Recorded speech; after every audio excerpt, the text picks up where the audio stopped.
public transit is not a priority in the state.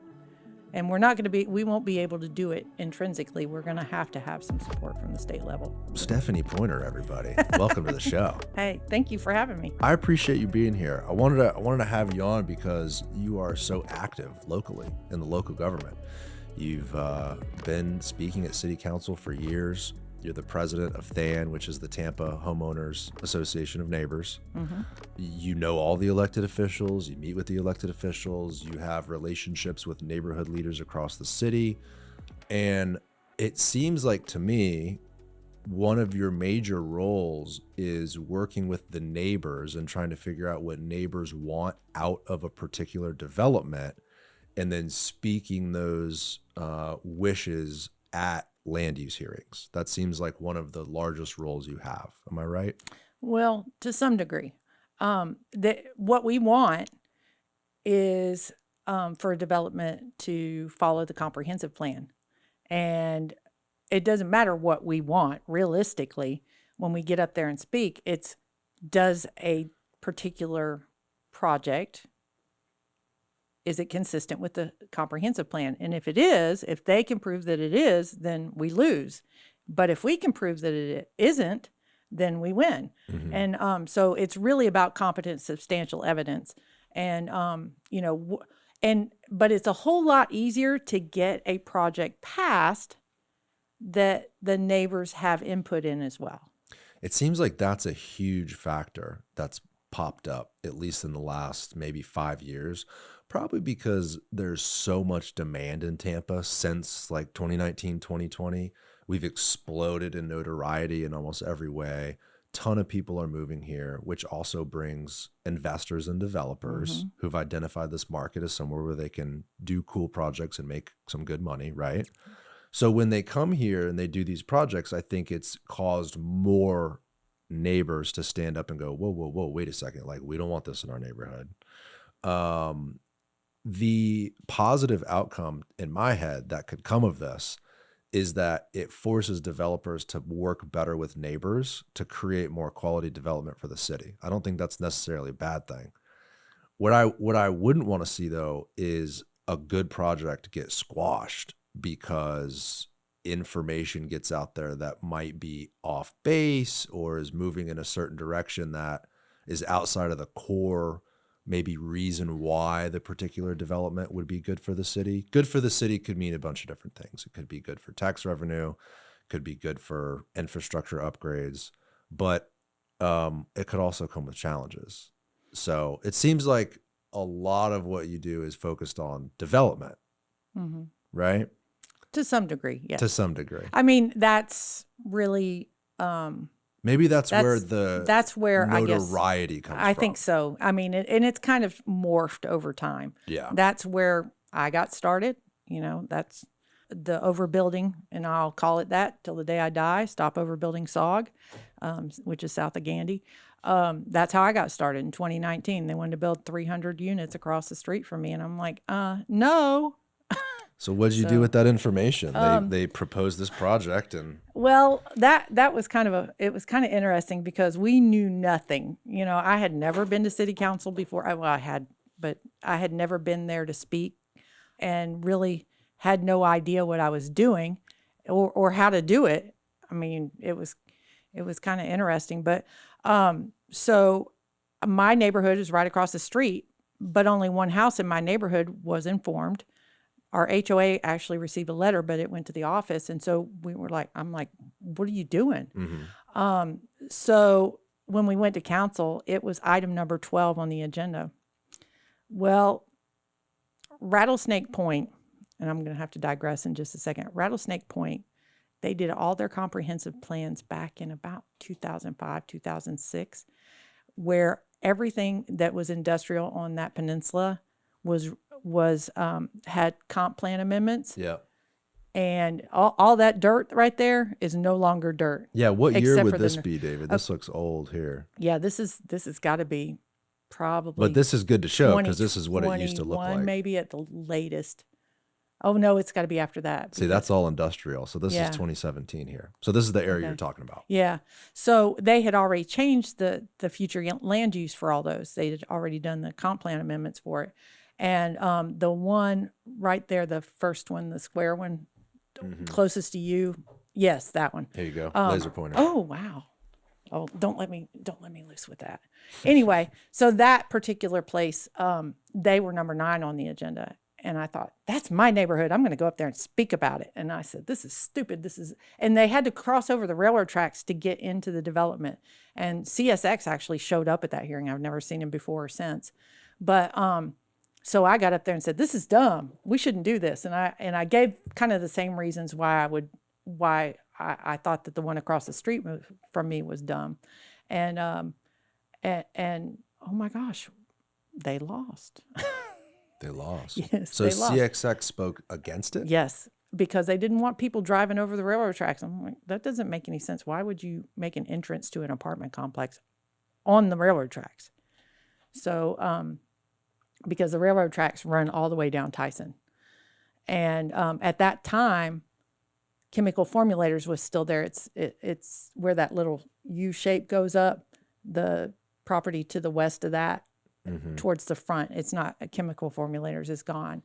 Bottom line is there was a chlorine plant there. Yeah. Which is listed as one of the biggest hazards for terrorism that you can possibly get. Wow.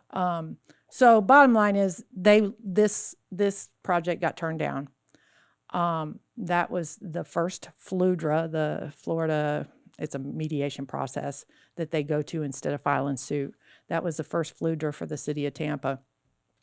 And that was my first one too.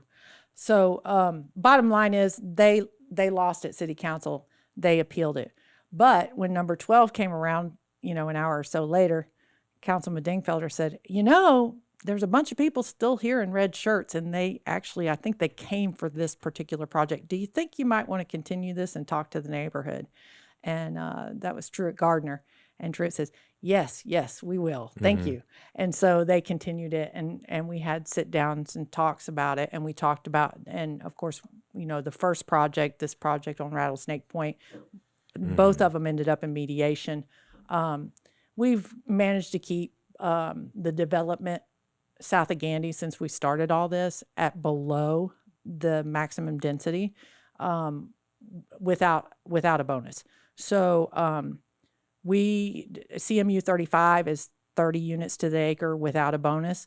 And we've kept it at 27 since we started. But I mean, like all this on the north side is now going to be apartments, and this on the bottom left. So the challenge for you guys was they have the entitlements, right? They've got that comp plan that says, hey, we are entitled to build this certain intensity.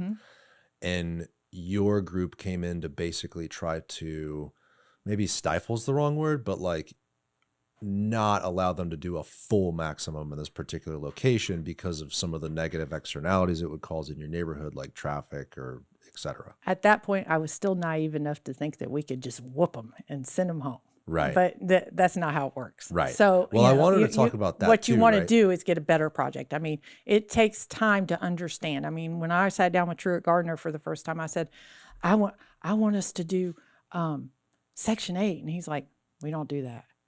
But I didn't know what the word affordable housing meant. So it's a trial by You've fire learned thing. along the way. And Yes, this was very much so. 2019? 2019. Yeah, that's the November. thing too. Like you just said it best, where you came into this saying, no, nothing. We don't want anything built. But then you realized sort of the reality of the law, property rights, and Right. and that was 7 years ago now, Yeah. which is kind of wild. So I looked up FLUDRA. I've heard that term tossed around. That's the Florida Land Use and Environmental Dispute Resolution Act, Yes. which provides a collaborative quasi-judicial process for property owners to challenge local government development orders that unreasonably burden their property.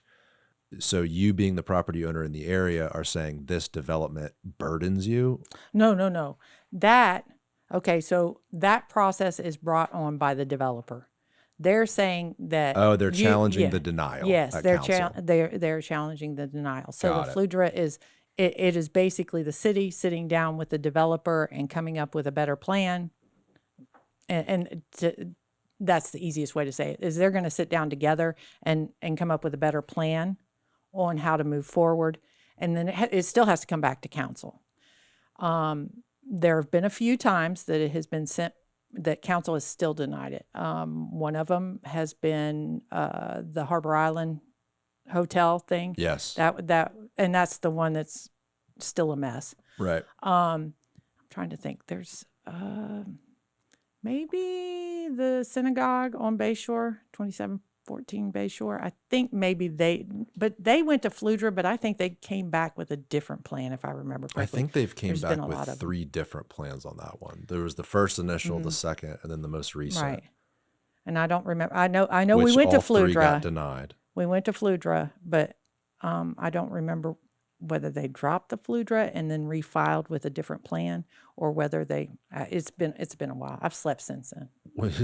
When you look back at that first council meeting and going through Fludra, working with the attorneys and the developer, like when you look at kind of your mindset back then about opposing these developments versus now, where you can speak the language, you understand the laws, you understand the development process. Where do you see all of this lining up in terms of how does it produce better outcomes for the city? If that makes sense. Like, in other words, you got into this with a goal, which was to stop this. Right. You've understood that that's not how it works, right? Property rights, et cetera. Yeah. And so now you've like upped your game, so to speak, to learn the rules of all this in order to force developers to create better projects for neighborhoods. Do you think that that process itself is one that should be kept and improved? Because a lot of people talk about, like, right, the most recent lawsuit on Harbor Island, that judge basically said that council doesn't have the authority to make these land use decisions. Right. Right. So imagine a world where the neighborhoods don't necessarily have the opportunity to go before council to express those grievances. You're working in a world where it's like you're learning the development process, you're speaking the language, you can meet with the neighbors, you can meet with the attorneys, you can meet with the developers, and hopefully form like a deal, so to speak, that works better for the neighborhoods and the developer themselves. Well, okay, let's you just like Exploded everywhere. You threw a bunch of stuff at me. Okay, so first of all, if council doesn't make the decision, who should? Yeah. And I'm going to be honest with you, I see more and more often that we have staff members who are making decisions and they're not following the code, and the legal department's not looking at it. You've heard, I'm sure that if you ever watch city council, you've seen me say repeatedly, staff members make decisions on land use stuff without much in the way of oversight. So you might have a staff member who's been there for 6 months making a decision on a particular land use issue. And I mean, there's guidance and they're given, stewardship. But when city council makes a decision on a land use project, they've got 2 attorneys sitting there. Not one, but 2 attorneys at all times. And those 2 attorneys, that's their job to make sure that they're doing this within the legal expectations. So I would argue that city council should be the number one way to do it, because those attorneys, our city council attorney, Mr. Shelby, and depends on who in the legal department is working on particular cases, Kate Wells or Susan Johnson Velez, whoever it is sitting there, and both of those people are experts on these particular matters. And so they're not going to let city council screw something up. And I would also argue, I've heard many, our buddy from Clarion, yeah, he has gotten up in front of council, not once, but twice, and said, rezonings and planned development that go in front of council is very, unpredictable. It's unpredictable. And I'm like, dude, when they approve 90 to 92%, according to my numbers, I mean, I went back all the way from 2022, bringing it forward. When I stopped in 25, it was 92%. Now it's 90%. Yeah. I'm sorry, but I find that rather predictable in my world. And I think that's indicative of the fact that most of what comes in front of council is a fairly decent project. It may not be my favorite project, but at least it's a fairly decent project. But when you have neighbors who show up and say, we don't like this, oftentimes there's probably a very simple solution if somebody's listening. Simple solution being, where the hedge is planted, where the ingress and egress and the trash and et cetera. Right. That's what you mean by simple And solution. I mean, sometimes it's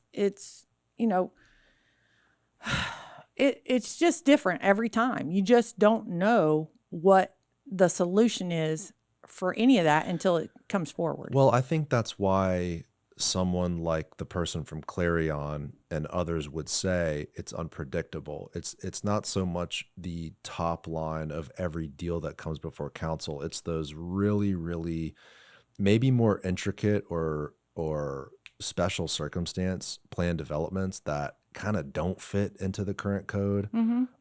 But it's the only way to make the development viable is to go through that rezoning process to get a PD. And that part of it sort of is unpredictable. I mean, if you're just trying to split a lot and 6 of your neighbors have already split the lot, sure, not, you can sort of predict that you'll have success there. But I'm finding that deals right now in the city that probably do make sense for the city itself, make sense economically, make sense for the neighborhood. There's a lot of apprehension in the development community. Like, we don't know if we're willing to move forward on an acquisition of a property without any sort of contingency on the contract that says we'll be successful in getting that rezoning, and if we can't get that, we won't do the deal. And that has stifled, I think, business in the city because of that unpredictability. If you have a good land use attorney, they're going to get you started on the right route to do a good project. I mean, I've had land use attorneys call me the night before a big meeting and say, "Hey, where are we going with this?" And I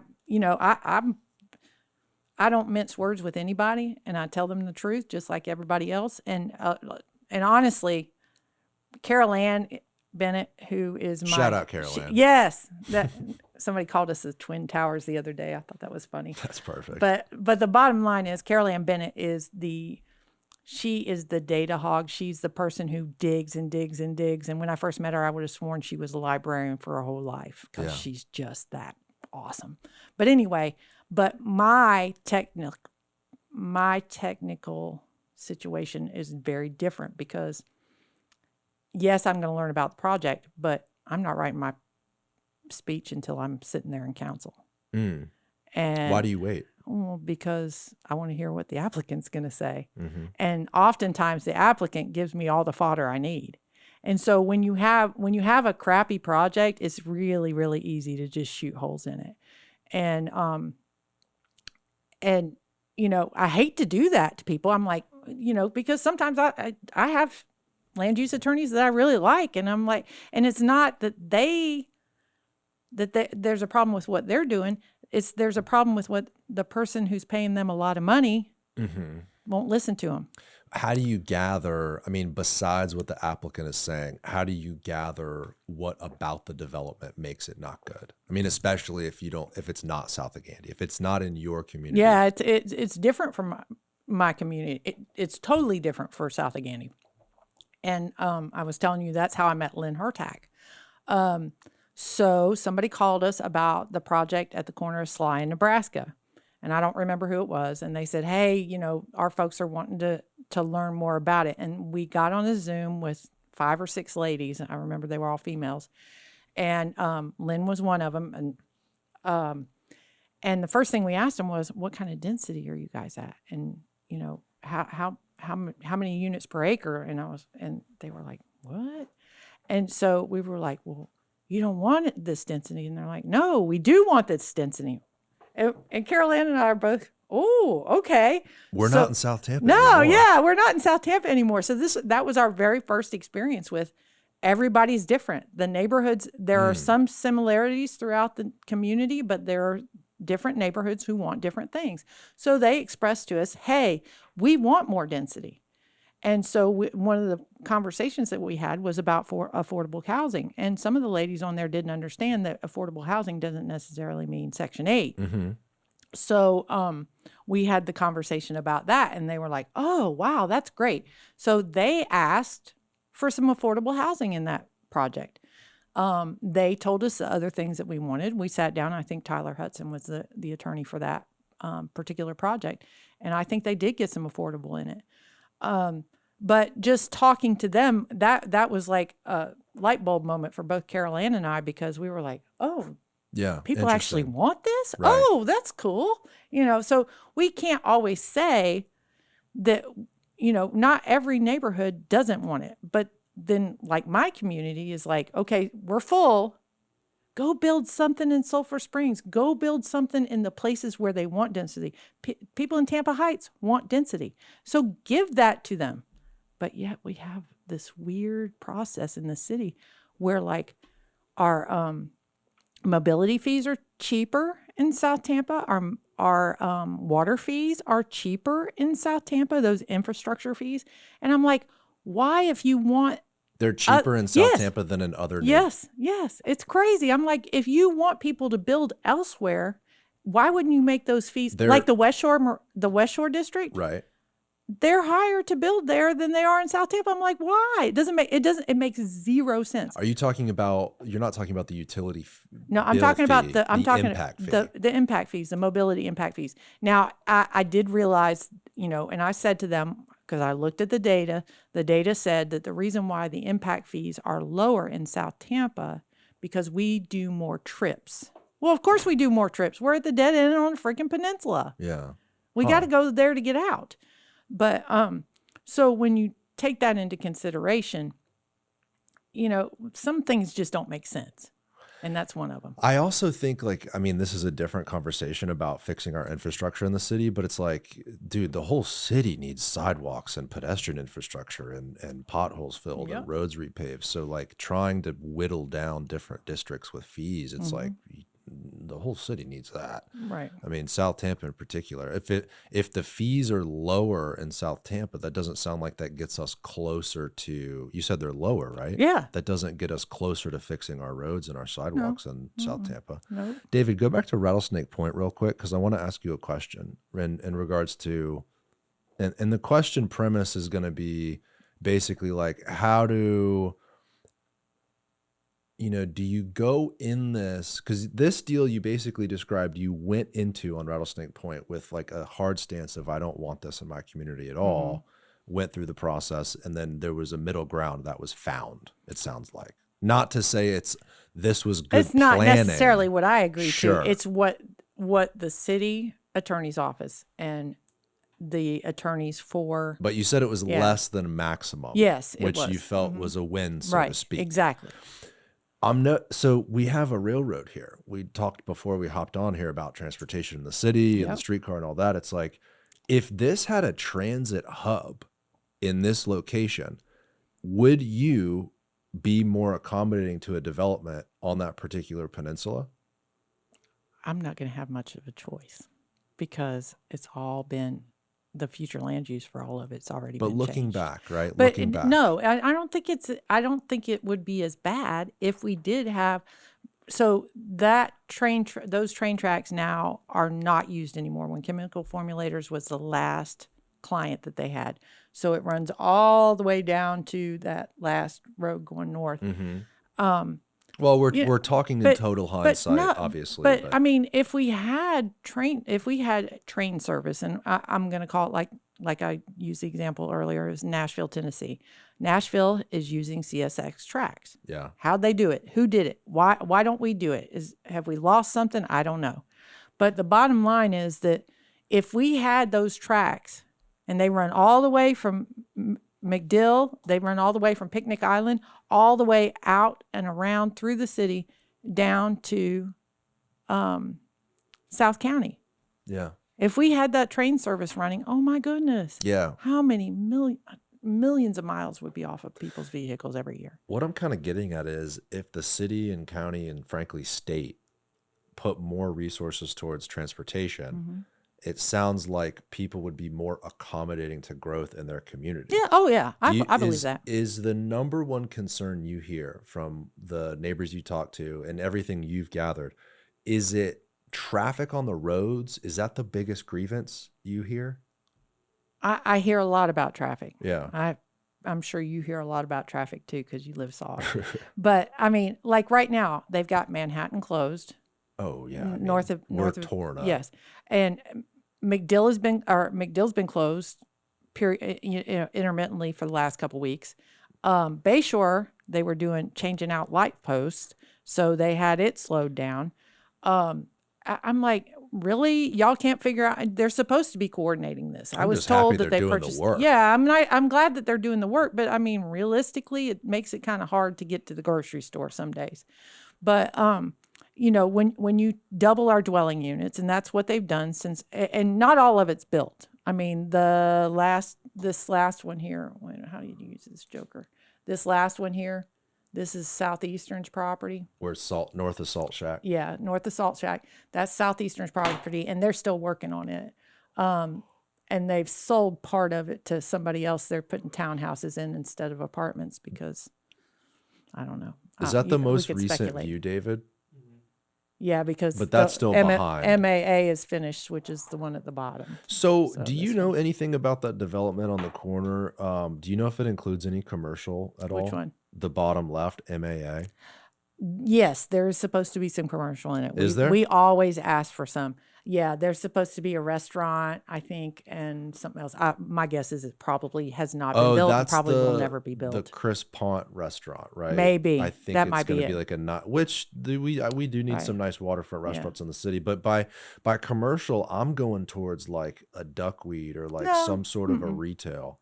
Like when you put hundreds of units in one particular area, you have to imagine each one of those is 2 cars on average. It's a couple people. So 300 units might bring 600, 700, 800 people. It's way more than that. MMA down here on the left is 500 units. They started out at 600. They decided to come back and lower it to 5. The one to the north Southeastern's project is going to be 600 and some units. Now, that project has 30 affordable housing units in there. Mm-hmm. That's the first time anybody's ever negotiated it. As a matter of fact, the city attorney goes, well, we didn't know anything about this. And I had to throw my whole speech in the garbage and scream bloody murder that we asked for the affordable housing and we want it and they better figure out how to do it. Mm-hmm. So, but it goes back to the planning, right? Like when all the future land use was changed, I'm sure it was probably some sort of commercial industrial. It was industrial. And they shifted it to the CMU 35, you said? Yeah. And I mean, realistically, with Live Local, they would have been able to do this with all that work. But this was all done, what would you say, 25 years ago? 2005, 2020, or I'm sorry, 2005, 2006. Right. But again, it's like, if you're going to make that much of an intense use on a little peninsula with one road in and one road out, why didn't they have a transportation plan to go along with that? Can you believe that? Yeah. And back over here at Tyson, and maybe they did. Like we need to look into this. We were supposed to have a new red light in 2006. In 2006, they did a traffic study for South of Gandy, and we were supposed to have a new red light there. You know when it went up? A year ago. And it's not even the permanent It's not even the permanent light. It's a temporary light. I mean, don't we still have those so here we are 20 string years lights later on Bayshore? Like, right. I think I think they have the money for those now, but the increase in density for just the apartments alone, I really don't have a way to track the condominiums and the townhouses, because when they break them up, they lose their ID numbers through the appraiser's office. But just in the apartments alone, the increase in the jump is $9 million in tax revenue just for that jump. Now, of course, it continues annually to stay that high. I mean, some of them go down, which I haven't really figured out yet. They sent me a list, and I'm still working on that. But this isn't in any sort of a special tax district, from my understanding. It has its own section of the comprehensive plan. It does? Yes. There was some kind of lawsuit at some point in time, and I've not seen that lawsuit. But so there's a pool of that tax money that has to be spent within the district? No. Oh, gosh, no. There's no money that has to be spent there. That's totally separate. But they do have their own section of the comprehensive plan. Right. Interesting. Yes, it is. Yeah, who knows how all that worked out. I But have again, never gotten that answer. it goes back to planning. I think everyone looks at this and goes, well, why wasn't there some sort of transportation asset, even a shuttle that dropped you off at Publix, so you don't have to hop in a car or whatever it may be. And I know they do have the community, what's it called? West Shore Marina Point. Yeah. Marina Point, they've got that nice little downtown. Yeah. They've got the coffee shop, and they've got I think there's actually a duckweed in there Yeah, and all there that is. sort of stuff. But that's a long walk. I mean, when you Oh, take yeah, that's the a MAA haul. development, And no there's no one's gonna sidewalks. There's no sidewalk on There's no Tyson. sidewalk still? No, there's no sidewalk on Tyson at all. Yeah. So It's amazing to me. I have all these different people on the show, whether it's an elected official or, God, someone who's been in planning for 40 years or whoever it may be. And there's always 1,000 caveats. It's always like, well, the state DOT owns that, or we're preempted to do that because of XYZ. It's like, what I'm finding out from the show is everything is so messed up. Like, remember the cassette players totally. when they would get all fucked up in the Right? like that's what Yeah. it feels like. Well, now the attorney for Southeastern and MAA, she had tried to introduce a TIF for Rattlesnake Point so that they could get the road paved, so that they could put in sidewalks, so that they could get the red light that they needed put in. And Carol Post, when she was in charge of economic development for the city, sent back, I don't want you spinning your wheels because this isn't going to happen. It's probably not going to happen. And somebody sent me the letter, and I had a full-fledged hissy fit about it. It sounds like the perfect solution, though. Yeah, exactly. I mean, they had all this new build. And back then, I don't know what the numbers are now because I hadn't had anybody tell me what they are. It was over 1 million square feet. And that was before a lot of this was finished. I mean, some of it's not even finished now. The one to the north of Salt Shack is not finished. This one here, wait, let me get this silly thing right here. This one here. Okay, so this is where Chemical Formulators was located, right?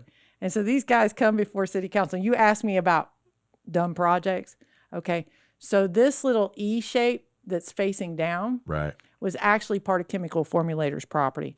So these guys were going to build this development right next to the chlorine plant.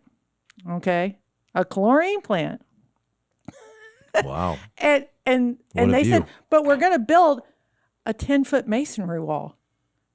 And we pulled records from the city. I mean, what you have to do if you have a chlorine leak. The last time they had one was in South Carolina. They had a train that turned over in South Carolina. And there was a factory near there, and lots of people got sick. And I called the fire department there just because I have nothing else to do. And he said, well, it's like a football field away, But they had like 25 or 30 people ended up in the hospital. And these guys wanted to build an apartment complex right next door to it. And I'm like, what are we doing here? And so when you ask me, what are the particular things that really make you go, this is dumb? Right. That's one of them. What happened with that deal? Actually, what happened was Southeastern, who purchased the property to the north of Salt Shack, they came in and they bought Chemical Formulators. They bought the property. And Chemical Formulators was ingenious about it because they ended up getting like twice as much for their property. Right. Because it was critical for the developer right. to have. Because, I mean, nobody... I'm like, who's going to send their kids to live next to a chlorine plant? Yeah. Duh. Yeah, duh.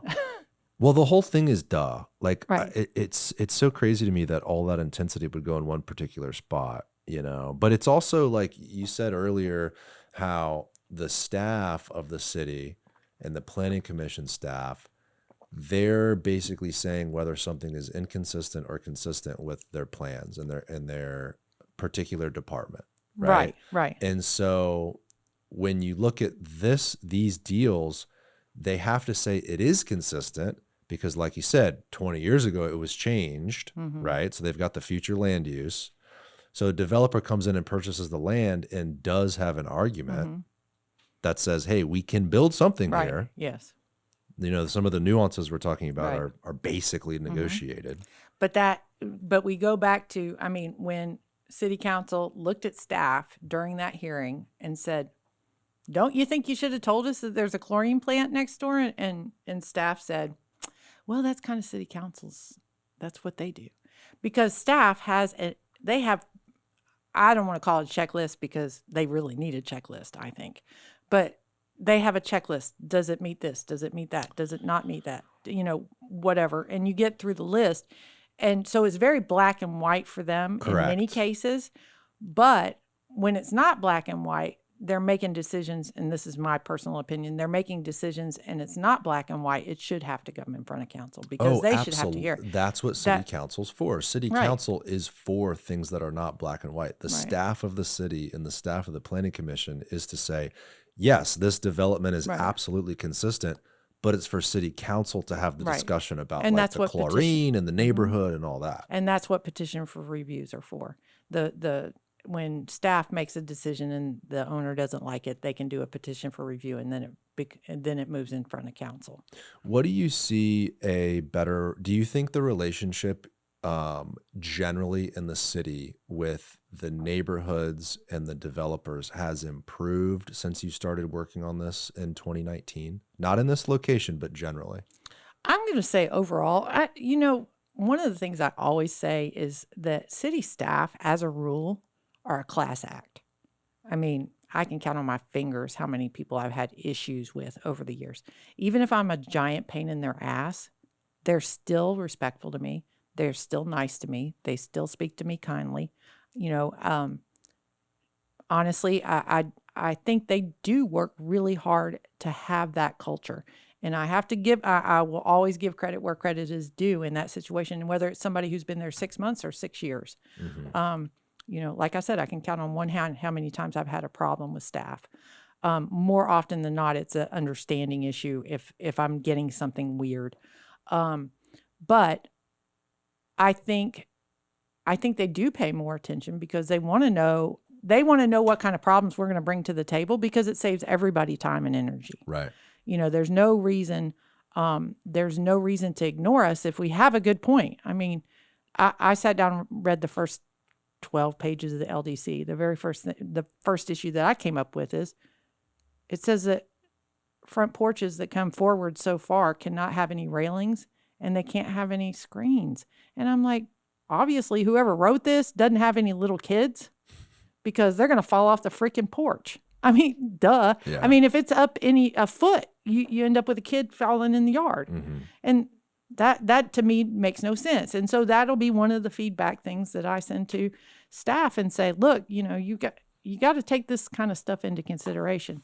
So I think they do a lot of preemptive discussions with the folks who make decisions now, just like they have the LDC committee. We have the budget committee. Mm-hmm. And they are realistically looking and listening. The what was the big one last year? The planning, the comp plan, yeah. The comp plan for land use. That was a big deal. Mm-hmm. And one of the reasons why we had so many issues to take care of is a lot of the feedback that was given over time really was not implemented, and I'm not real sure why. I know that some of the things that were stuck back in there were done by the Planning Commission board, not the Planning Commission staff, and I wish they would give them two totally different names because I think that it's confusing to people. But honestly, it was so deep in at that point that they had to go back and do all this rework that took 6 months. Where if you are collaborating with the neighborhoods from the start, Right. it makes it a whole lot easier. And when I say neighborhoods, it's not just me, because let me tell you, I will not be reading the Seminole Heights section or the West Tampa overlay section. I'm not reading it. You know why? Because I don't live there. I'm not telling people who live there what to do with their community. I definitely know it's not just you because I went to several of the Planning Commission meetings in South Tampa. One of them, in various locations. I think I went to 2 or 3 of those. The room was packed. Right. 100+ people. Right. I couldn't find a seat at any meeting I went to.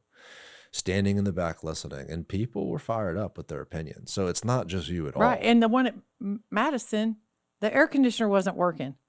It was 80+ degrees in there, and they still had a packed room. People did not get up and leave. But it seems like the grievances of the crowd generally, I think the number one issue that I've observed is the traffic. I mean, there's a ton of different conversations that, from what I can tell, it's destruction of the tree canopy, stormwater resiliency, right?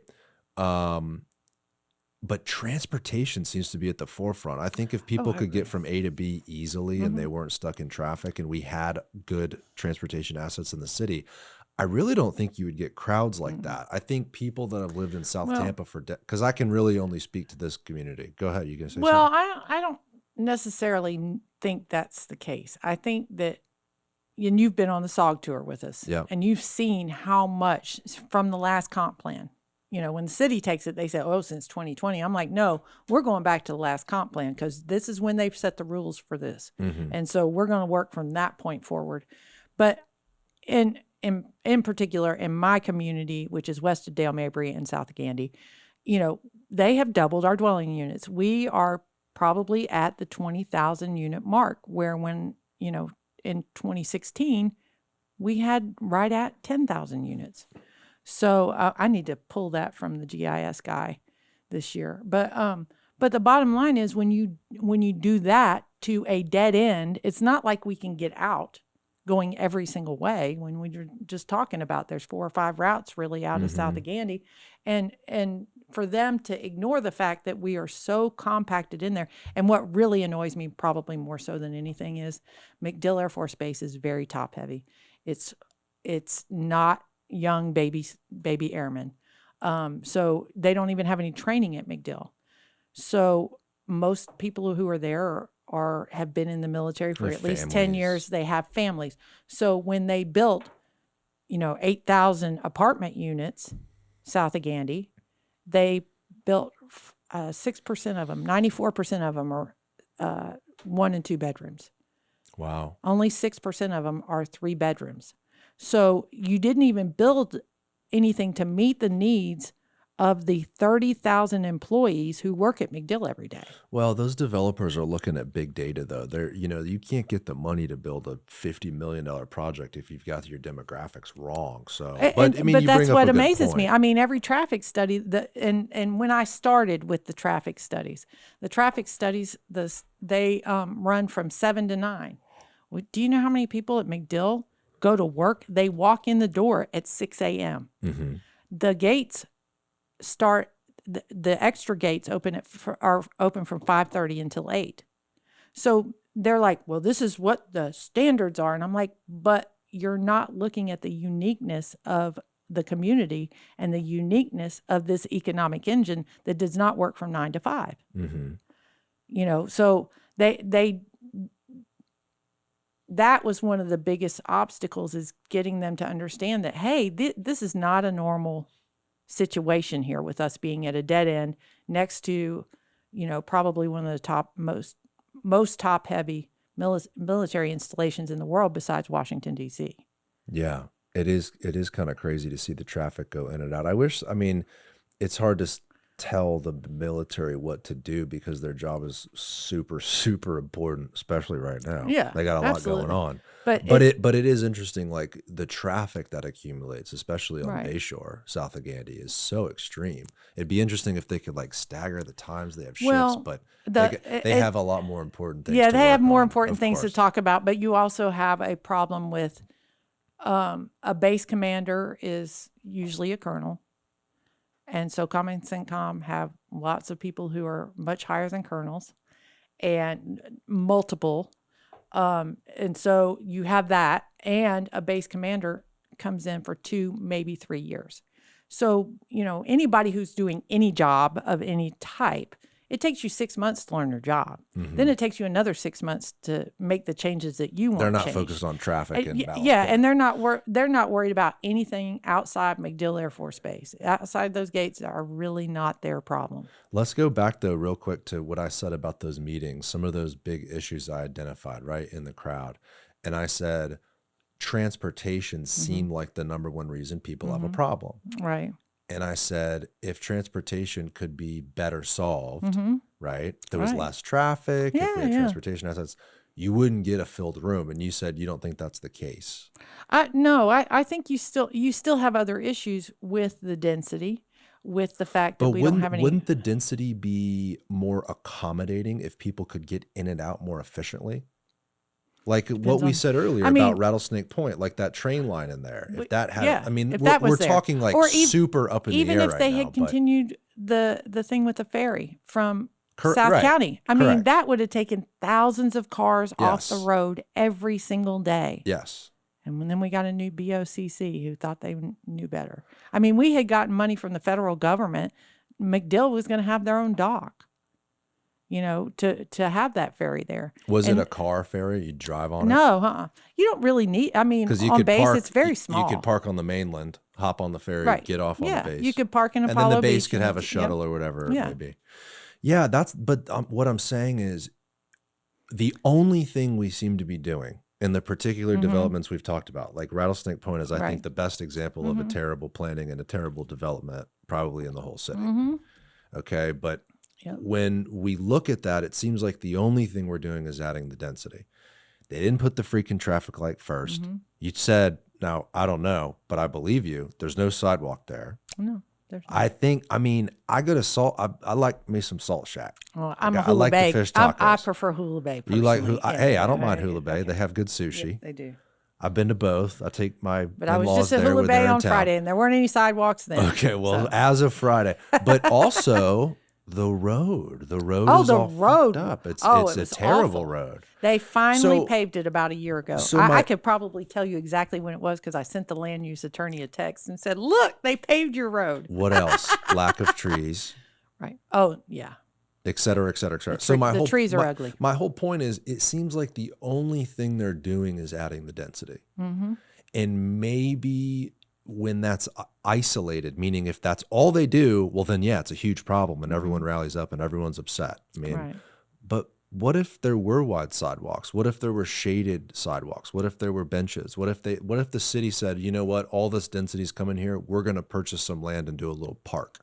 And Hillsborough County Hart said, we're going to run a shuttle service because this is so dense right here. We're going to run it to the commercial center on Gandy so people can get to Publix without hopping in their car and trying to get a stick of butter. You know, you've got thousands of people living on this little peninsula.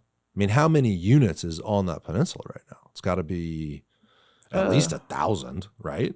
Units? Yes. Oh, Lord, you keep going. Thousands. Okay, so since 2017, 2018, when the last comprehensive plan was approved, it's like 7,800.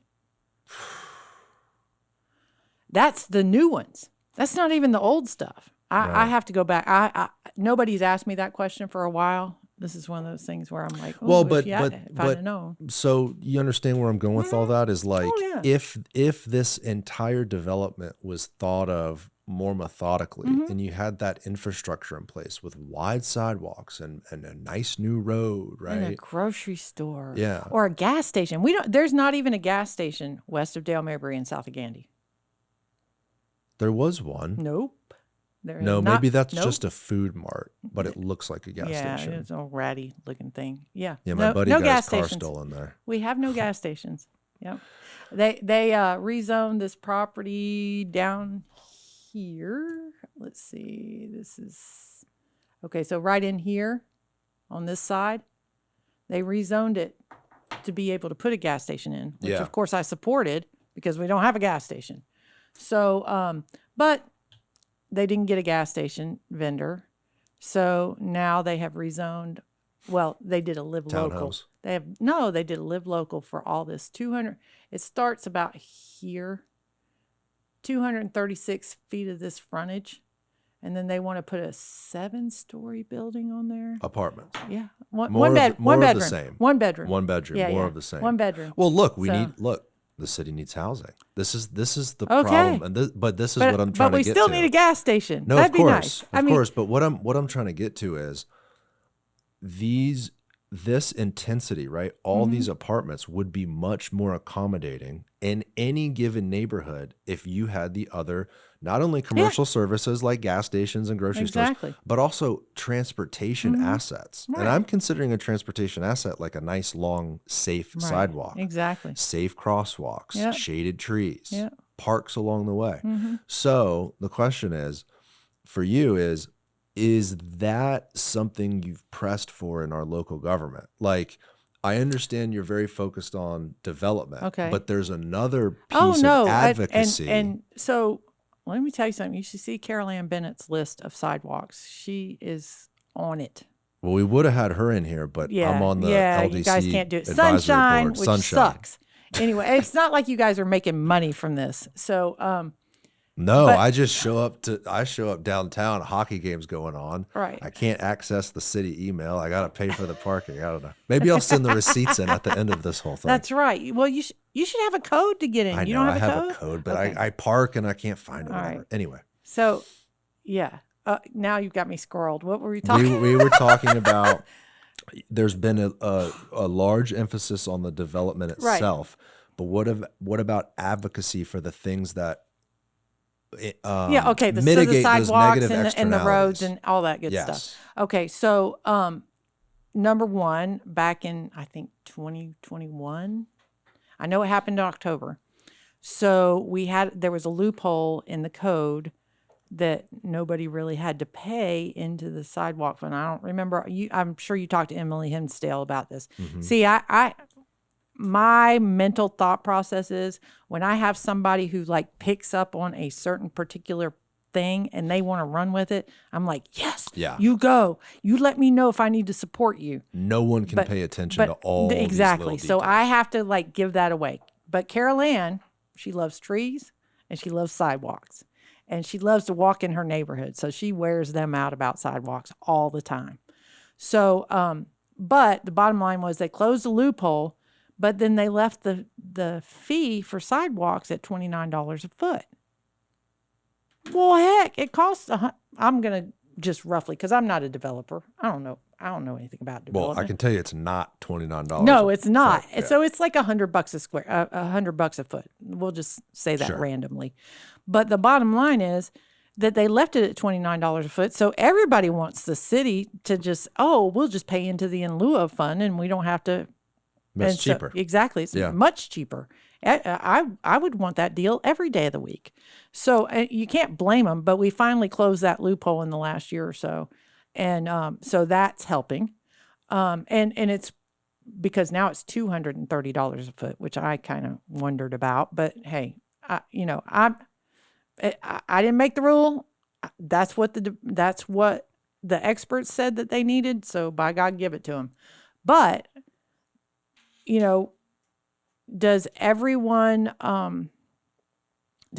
pay in? Nope. We got these people who are saying, "Oh, I can't put a sidewalk in because there's no sidewalks on either side of me," and that's where Carol Ann has gotten really vicious about it. To say the What's least. y'all's position on that? So, should I a mean, developer put it in Yeah. anyway? Yes.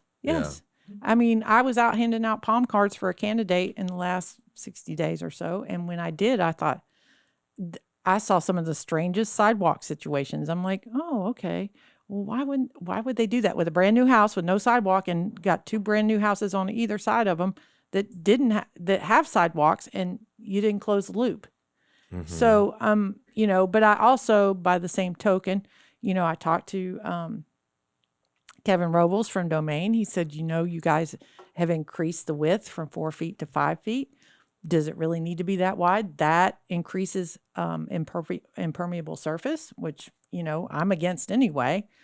We want to have more impermeable surface in areas that are more likely to flood. There's also some issues with where on the property you can put the sidewalk because of the easement. And in order to change that easement or the right of way, it's more difficult within the city. And that's something that, I brought back because he explained it to me. I mean, if somebody makes a logical argument to me, I'll go to bat for him. Sure. I mean, people. Well, it costs the developer more money to put a wider sidewalk. Right. And too, so why do we want to do that realistically? Well, I think in particular areas it makes a hell of a lot of sense. Yes. But I mean, I'm bouncing. There's like people right. on rollerblades Yeah. and the new scooter thing with the one wheel and Oh the yeah. dogs. You know, Exactly. I think the sidewalks are too small in They are. particular areas. But if you have no sidewalk versus a 4-foot sidewalk, which one would you like? a 4 foot, Thank you. but also too, But here's the thing. This is why I don't think blanket policies necessarily are the best policies. I think you have to dial in on I agree. what particular streets and what Right. particular neighborhoods, what makes sense for them. Right. I mean, honestly, we so- should have overlays for the individual parts of the city. Like Seminole Heights has one, Yeah. Ybor has I mean, one, in a West perfect Tampa has world- one, East Tampa has one, Tampa Heights has one. And you know, the ones for East Tampa and Tampa Heights are the newest ones, and it took them like 10 years to get them done. Well, the problem too with on the private side of it is like, if you're going to wait for all new construction for those sidewalks to go in, and you've got developers opting out or paying the in lieu of fee, you're never going to have a complete grid of sidewalks in the city. Mm-hmm. I mean, look Right. look where we're at now, Exactly. right? So it's like, man, in some ways that we're so behind on some of these infrastructure things. The city from the general fund just Right. needs to start Well, freaking The first, I think, Doing the 3 work. years I was on the budget committee, the city was only spending $4 million a year on paving. it's nothing. It's a drop in the bucket. What But did yeah, they- we got $140 million city center that's half empty. Half empty is a gracious, if it's a, I want to look that up. I mean, I don't know if we could do that. I don't know if that would be public, but I would want to know, because every time I'm there, it's pretty quiet. it's always there. It's Yeah. always quiet. But here's There's the nobody thing. there. Why I have walked that whole building during a fludra, like looking for somebody to make me a copy, and I don't, when was that? a I mean, I heard it's couple years ago. okay, because I been a couple years heard ago. from people that there are more departments moving in, which is Right. great. Maybe it takes time. I'm sure it does take time to move Okay. departments. Okay. But the point is, yeah, we need to start writing checks towards the infrastructure in Right. the city. Yeah. Why don't we talk about the raise? Oh, It's Lord, here we perfect go. timing. but it linked it in my head, like, so personally, so I was born in Tampa, and I've been driving these broken roads my whole life, and there's people that are older than me that have lived here that have expressed the same issues. You know, Every community Every has the community. same issues. the Rays, I think the idea of baseball in the city of Tampa is incredible. It's super exciting, but it can't come before some of this infrastructure stuff we've been talking about for 50 years, 30 years, at least in my Yep. lifetime. And it certainly can't come at the rejection of it, meaning if we do this baseball stadium, if the taxpayers do this deal, do we get more roads and more sidewalks and more pedestrian infrastructure and everything we've been wanting? It's a very good question. The government is supposed to work at the will of the public. Well, it's pretty clear what the public wants, isn't it? I think if you go on social media and if you talk to people on the street, they're asking for sidewalks. They're asking for their streets to be paved. They are asking for transportation. That those are the same song no matter which neighborhood meeting I go to in the city of Tampa. It's the same song everywhere. They want better stormwater drains. They want better, all of those things. Yeah. So, and honestly, the Bucks are asking for part of that money. And, I had a meeting with them and I gave him a list of the things that were on the list for the CIT money and said, which of these things do our citizens do without? It's a great question. Because even if we do it, I mean, I'm withholding judgment one way or the other because I know about it, but it's not going to be the end all be all for me either way. But when I look at that list, there are two things that we are legally obligated to do. We are legally obligated to the Bucks, and we are legally obligated to the Lightning for their facilities. And at this point, if and all the other things are police cars, fire trucks, potholes, new lights, new red lights and green lights and all that good stuff, stop signs, all this stuff that people ask for all the time, sidewalks, that's on that list. So even if they decide that the Rays get the money and they decide that they're going to do the stadium, the problem is we're not going to see any money till 2029. Well, and also that's just At one least. year of the Yeah, that's that's from right. the tax, Exactly. right? The So they will have tax to base. bond that tax base in order to get that money to do the building. I just But want, it's my understanding that the Rays are committing to doing the bonding part. But I don't know how that works. I don't know how it works either. And this is just sort of me spitballing. But for me, I kind of want some guarantees that the stuff's going to get done. I mean, I'm so excited to have it here, but God, I'd hate to wait another 30 years to fix the ditches in my neighborhood. True. By the way, also the other thing is, you brought up a good point where it's like all of these neighborhoods have these same problems. I've actually heard a ton about our community. South, they get everything. They get all the. I'm like, dude, we got ditches. We got kids' school bus ditches. We got sidewalks. We don't have pedestrian crosswalks in my neighborhood. Right. We need stuff too down in South Tampa. Charlie Miranda asked probably at least a year ago, maybe even closer to 2 years ago, to break it down by city council district and the spending in the city. And it still hasn't been produced.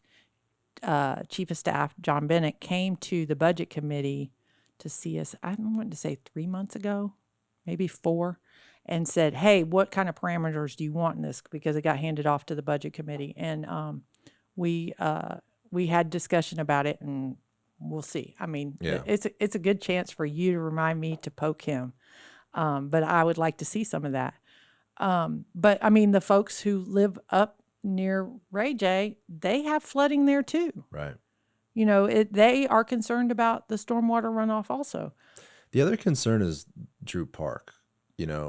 Like that's a CRA, right? Yes. So the CRA is supposed to use a portion of that tax base to fund basically improvements. The improvements in the area. So does this deal like guarantee that community gets all their streets paved and sidewalks fixed? And I don't know. Yeah, I hope the conversation shifts to that. Well, CRA dollars are supposed to build upon something that the city is doing anyway. So I don't know that they can deliberately pave with those CRA dollars, which of course they're putting bricks and Ebor on the street. So it's kind of backwards if you say you can't pave with it again. But I'm not sure. But I don't spend very much time on CRAs except for the concept of the money that is leaving the general fund. Yeah, it's what I said earlier about anytime there's a solution, well, this entity and that entity, but then you point over there and you go, well, they did it. Right. Yeah. The CRA just right? Yeah. I don't know. And then there's all the lawyerly stuff, right? Maybe they found, they got together and said, well, technically this is a historic preservation project of the old brick road. Who knows the way they worked that out? Okay. You know what I mean? I don't know. But here's what I do know. I think that if the city of Tampa realistically wants to give $251 million to the Rays, that it needs to be voted for by the citizens of Tampa. Number one, I think it's like Ray J. That was voted for by the citizens of Tampa. It's my understanding that Vinnick and Benchmark took significantly less city funding or county funding, our tax dollars, whatever it is. And so it did not come in front of the citizens. It was not a public ballot. But in this case, it's the biggest thing that the city will ever purchase, or for the near future anyway. But hopefully. But my big issue is it seems like we're going to hurry up. This is our Japanese bullet train episode. We have to get this done immediately. But the thing about it is, you are asking people who are sitting on our current city council, who are going to run for office next year, who are going to maybe running for the mayor next year. And you're asking them to make a decision where we already have citizens who are saying, I'll never vote for you again if you vote for this, or I'll never vote for you again if you vote against this. And so if that's going to be the situation, and I mean, I say this because those people are my friends. I mean, I have good relationships with all of them. But I honestly believe that it's unfair to them to have to make those decisions in an election year. And it's such a huge amount of money that everybody should be involved in the decision making. Mm-hmm. And if everybody, if 60% of the voters or 51% of the voters or whatever they're required to get, then nobody can really complain about it. So the Buccaneers, Tampa Bay Buccaneers referendum to build Raymond James Stadium in 1996 was put out to the voters. It passed with 53%. So I think today there's I know in order to change the Florida Constitution, you need the 60%. I'm not sure what this would require, but let's say 50 plus. Right. What does the charter say, sir? Well, but that would be city though. That's city. No, but that's what I'm saying. County. But here's the thing. I don't care what the county says. The county can do whatever. I want the city to take. Oh, it you're forward. Talking about an independent city. Yes. Interesting. Because why not? And you know what? If the county figures it out, then great. Is the reason you're advocating that is because the county election is before it's in November and the city is in March? No, I didn't even give a flip. You know what I'm saying? Like you could do it for the whole county, and that's what should happen for the whole county. But listen, this girl is at her max with the city. I don't have time to fool with crazy people in the county. This is the last thing you needed was to figure this whole the last thing out. I need to do is worry about baseball stadiums. The reason why I'm apprehensive is again, we've been having these challenges in the city, and I just want the question answered. Like, does this move us closer to fixing those things? Mm-hmm. Does it push us further because we're spending this $250 million on this? Does that take away from things we could do? I might have to have, an expert on the way these things are funded on the show to really flush that out. Right. But I think a lot of people have that concern. And that's, for me, is this the best use of our tax dollars? Is this actually going to pay off to the degree that they are saying it will? The TSA has done a study. The TSA said it's going to produce more money than what the Rays are saying, which, it's fine.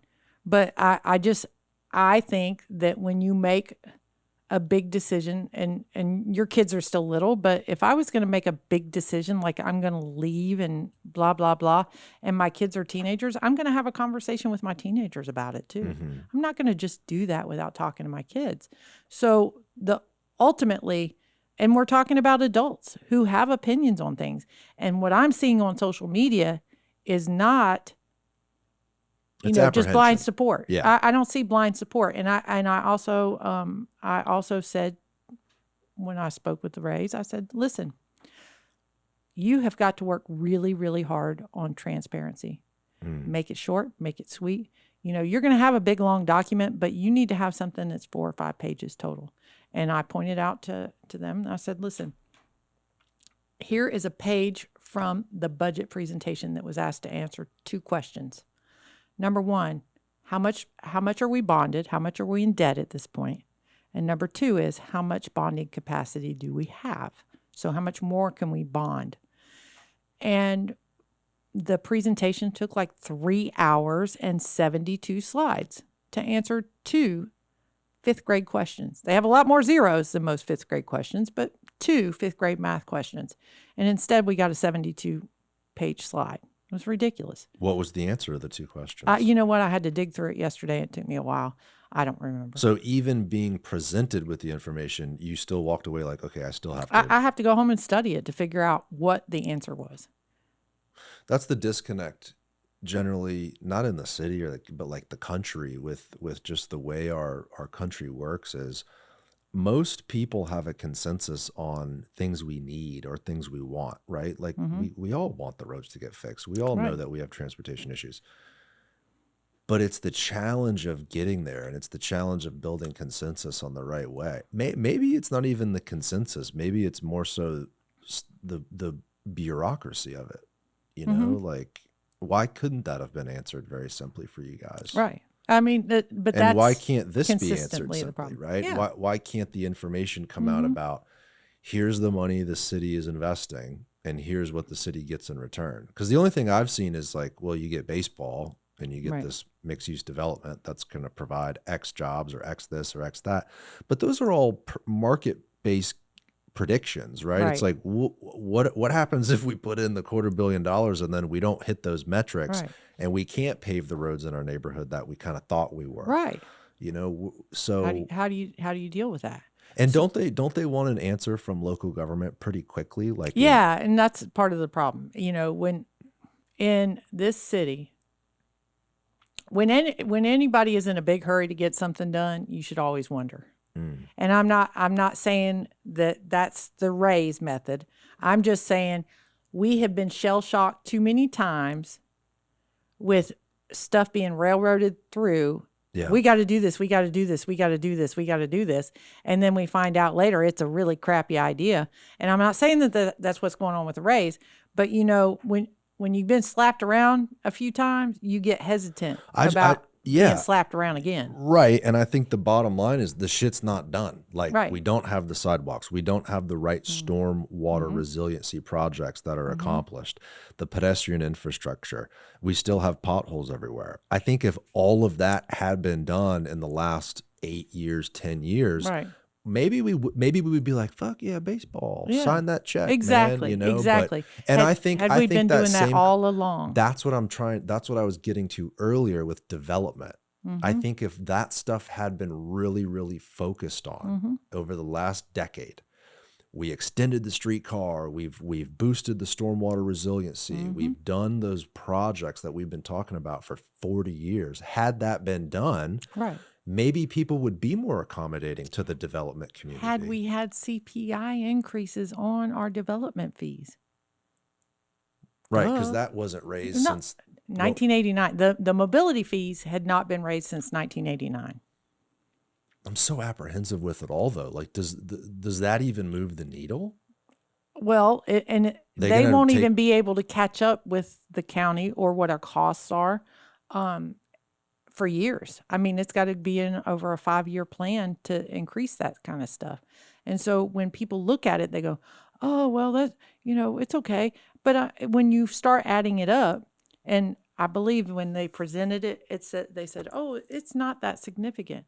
And then I'm like, "Well, wait a minute." So in the last 2 years that mobility fee study sat on the shelf, it cost us like $4 million.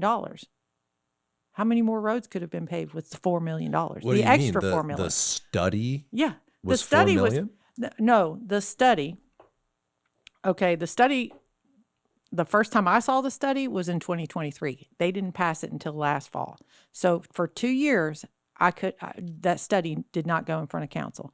We had to pay another $100,000 for the study to be updated because it was too old at that point.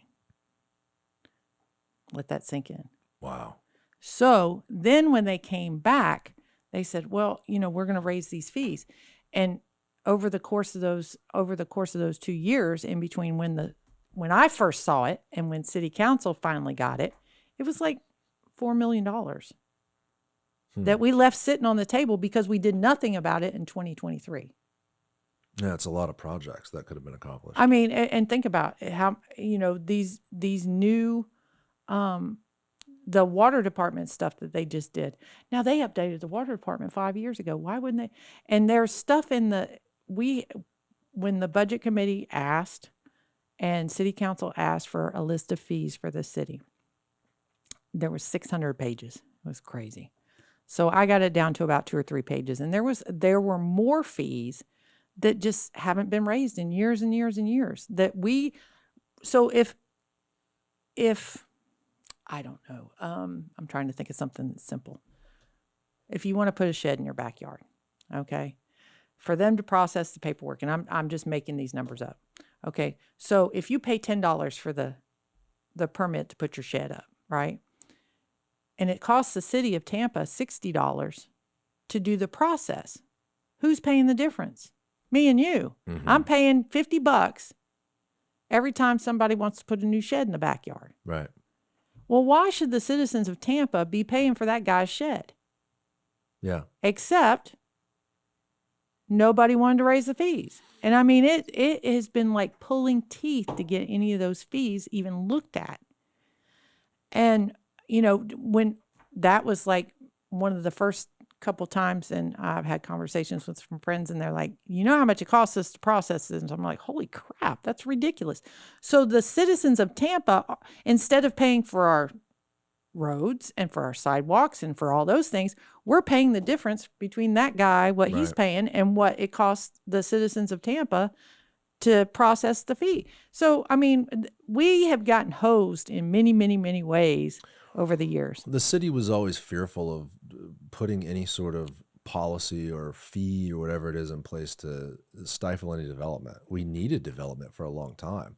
I think the problem is in the last decade, we've had an unbelievable amount of it without kind of focusing on some of the things we've been talking about today. So Well, it's just kind of, it's caused a lot of I, issues. I listen, I've only been here since 2012. I moved here in 2012 with my husband, who went to work at McDill. And so I can't say what happened before 2012. And honestly, and this is something that people just think is hilarious. In 2019, I have no idea who I voted for. I did vote for Jane Castor for mayor, but I have no idea who I voted for city council. I could have voted for. Bing, bing, bing. Just Yeah, down I the just, list. Yeah. well, I probably, I can tell you where I would have gotten my information from. I would have looked at endorsements probably from the teachers union, because I was a school teacher.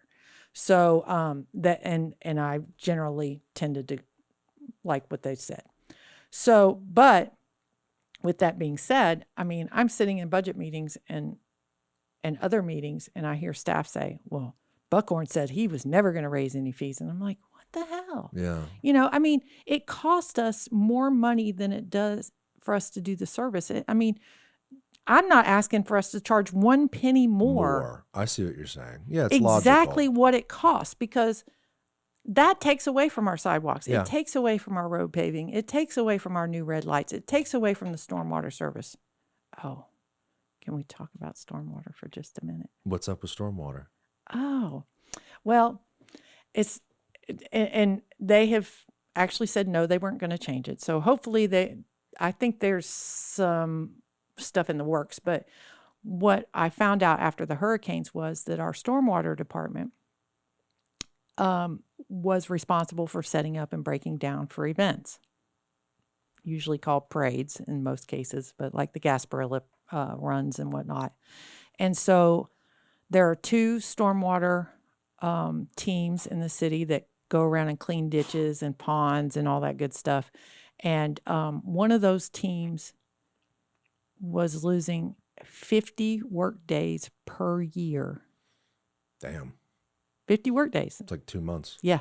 2 months they were spending setting up and breaking down for events. One particular team? No, I think it's spread out. Spread out. That's Just like listen. man I hours, never basically. asked the questions. I just read the emails that my buddy Jamie Adair pulled, and you know, I had heard about it, but he pulled the public records on it, and so that, you know, goes back to the whole our storm. And Jamie started looking at stormwater because Jamie's house had flooded during Milton, I think. Mm-hmm. And so he lost everything. He had a complete remodel. So he's like, where's the money going? Well, to and fix and this? and he lives close to the Gandy Civic Association. So we had a conversation about it, and he's like, let me look into this.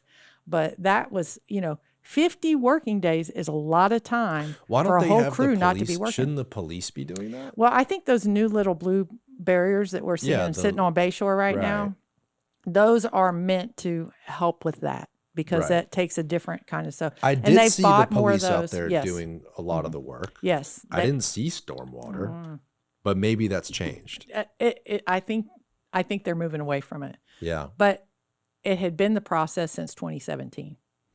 So, I'm assuming you talked to the city about this. oh yeah, yeah. And what did they say? And initially, it was, oh, it's not that much, it's not that many. And then through our emails, we found that staff said it is that many. It really is. And we can't put a spin on this. Like, we were accused of putting a spin on stuff and, making this stuff up. And then come to find out it had been going on since the stormwater assessment had started. So, but I think they're moving away from it, but I don't know how much, because nobody's brought it up recently there's not been a report from the mobility department to, is there a department in the city that's supposed to do that?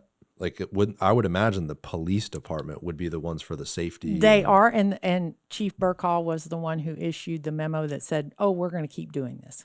Oh, yeah. And maybe did the police say why? Like, hey, the police don't have enough people to I think spend it was putting the up equipment. We don't have the equipment. Right. We'll get the equipment. I mean, what do we? Yeah. Like I said, I think that's what these new barriers, the new blue They can ones, certainly afford the equipment. Yeah. Because didn't they just do like a 40 mil? What did they just do? $40 million forensics lab. Yeah. Was that what it was? Well, it's forensics lab, and then it's storage for evidence. So when you go to Big Blue right now, we did a tour of the budget committee, went probably January, I think. The vast majority of Big Blue is storage. Everything you can possibly think of from a crime scene for the last and it's eons like of years. busting at the seams type thing. Well, it's pretty full. I mean, that building used to be a bank once upon a time, and I think it's interesting that they've got all this stuff stored in there. But the forensics lab, which was a big chunk of the money that they were talking about, literally is maybe 2,000 square feet, maybe 3. Oh, wow. And so basically what it's going to be is a giant warehouse. Yeah. Yeah. And of course they have to have freezers, and they have to have, they have to have stuff to freeze stuff and all that good stuff. But I'm like, do we really need to spend $40 million on it? Can you not kit out the building that's already there for a while? But, hey, we're paying $10,000 a month for 1 acre of land over in, I think it's in Drew Park, to store our outside vehicles. But this initially was set up and called a well, go ahead. Sorry. A impound lot. So but then it changed. So David and I, for shits, like if I'm ever working in the studio, sometimes I'll crack the laptop and work in here. But David works in here too, doing his editing and stuff like that. We'll occasionally put on Counsel, just because it's a good watch occasionally. Oh, it's the best. It is the best show on television. That's how I first heard of you a couple of years ago. Was like, who's this lady causing a ruckus over here? I got to meet this woman. But one of the things during the discussion about that evidence facility, I think it was Charlie Miranda said something about like, can you imagine if our evidence flooded, right? If it flooded, what would we do with the evidence, and it would destroy it? So this new facility would provide basically like resiliency to the evidence itself. It's more secure, it's modern, whatever. But if it's at Big Blue, like that's high and dry right there. Well, and right? I don't know that there's, I listen, I am not an expert on that building, but when I walked in the front door, I had to go up a whole flight of stairs before I got to see anything. That's what I'm saying. Like, yeah, and maybe I caught that quote wrong. I don't like know. Maybe I'm misspeaking. I honestly, I don't know. But here's the point. If the chief is saying we don't have the equipment, the resources, the manpower, whatever it may be, to set up for these parades, therefore we have to have the stormwater crew help us, why wouldn't the cops just hire more cops? Spend the money, like get what you need. Hell, maybe that's what they're doing now. But why not? How about this? Set up an entire department within the TPD. Oh, an events department. Events department that works on the planning, and I mean, what you're saying makes too much sense. But here's the thing. Stop. But here's the thing. Here's the problem with all of this, and I said this earlier, and it's like the show, frankly, drives me crazy because you think there's a simple solution, and there's a million things in between. Right. You can't tell me there's not money in the budget when you just told me they spent what $40 million. It's 34. It's 34 now. So what is get it? Off that 40? It's 34. 34. Okay, yeah, it's still. lot of money. What does it cost to hire some police officers that could be in charge of that? Well, and they trade out work for the bigger parades anyway. You don't just see TPD out for Gasparilla. You see other counties and whatnot are here. So here's the thing too. I guarantee if I had the chief on the show or someone that could speak credibly on this, I bet you they have a great answer for it. they probably do. They always do. And I'll be honest with you. I mean, I always tell everyone if there's one thing that Jane Castor can do and do very well, it's emergency management. Yeah, no doubt. They've got that down to a science, and it's beautiful. I'll be the first person to say it every single time. She's got it going on. We didn't have any storms last year, though. Thank you, Jesus. Thank you, Jesus. Knock on wood. Hopefully right. none this year, That's too. That's right. That'd be nice. We need a break. I hope they don't sell that parcel. Well, so critical. I don't think council supported it, but the way it went down and they didn't get any bids on it said so. Yeah. I don't even think, well, the way those RFPs work, I don't believe the staff or anybody's even allowed to talk about whatever particular proposals. And so that goes back to, remember what I said about the raise and people being gun shy because you hurry up and get this done? The Big Blue is a perfect example of that. Yeah. Because, we're going to put out an RFP. What? Huh? Where in the hell did this come from? We've got all these other properties that we've moved out of to move to Hannah Street, but those aren't out for an RFP. Go figure.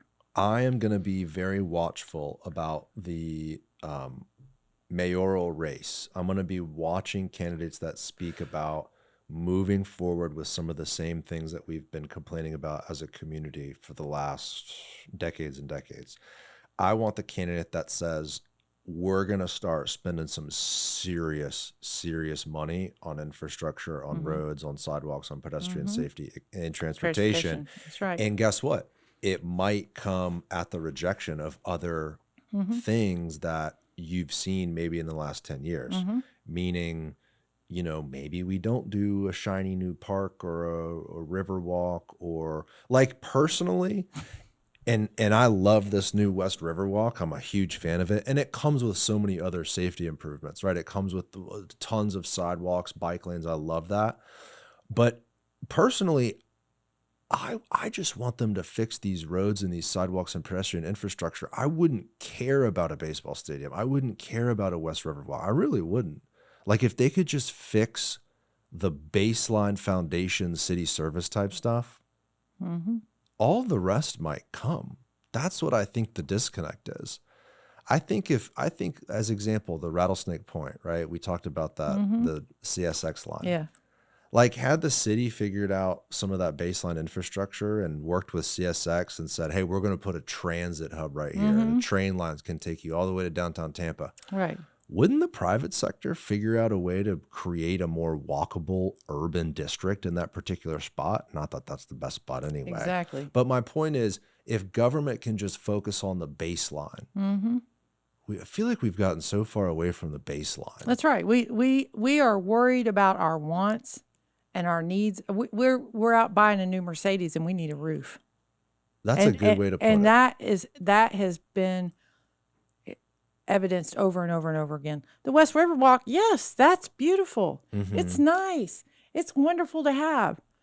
It's a want. It's not a need. And I've argued from the jump that it goes against the comprehensive plan because the comprehensive plan says that we're not supposed to build anything except infrastructure with our tax dollars in the coastal high hazard area.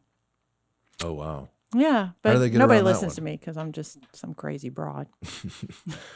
So I've had on a few people running for mayor on the show, and one of them in particular, and I've heard this from a couple elected officials, but they'll say the Ray Stadium, right? That mixed use development, these other, West Riverwalk, right? These projects, although unbelievably expensive, help support a better tax base that creates more revenue that we can then use to fix the roads in your neighborhood. That's the only argument. Tell me where I in the hear. hell the $9 million increase from South of Gandy went, because it sure as hell in South of Gandy. I think there's a lack of trust with that statement. right? It's like, Oh, there's well, there's definitely a lack talking of to you about trust. that is funny.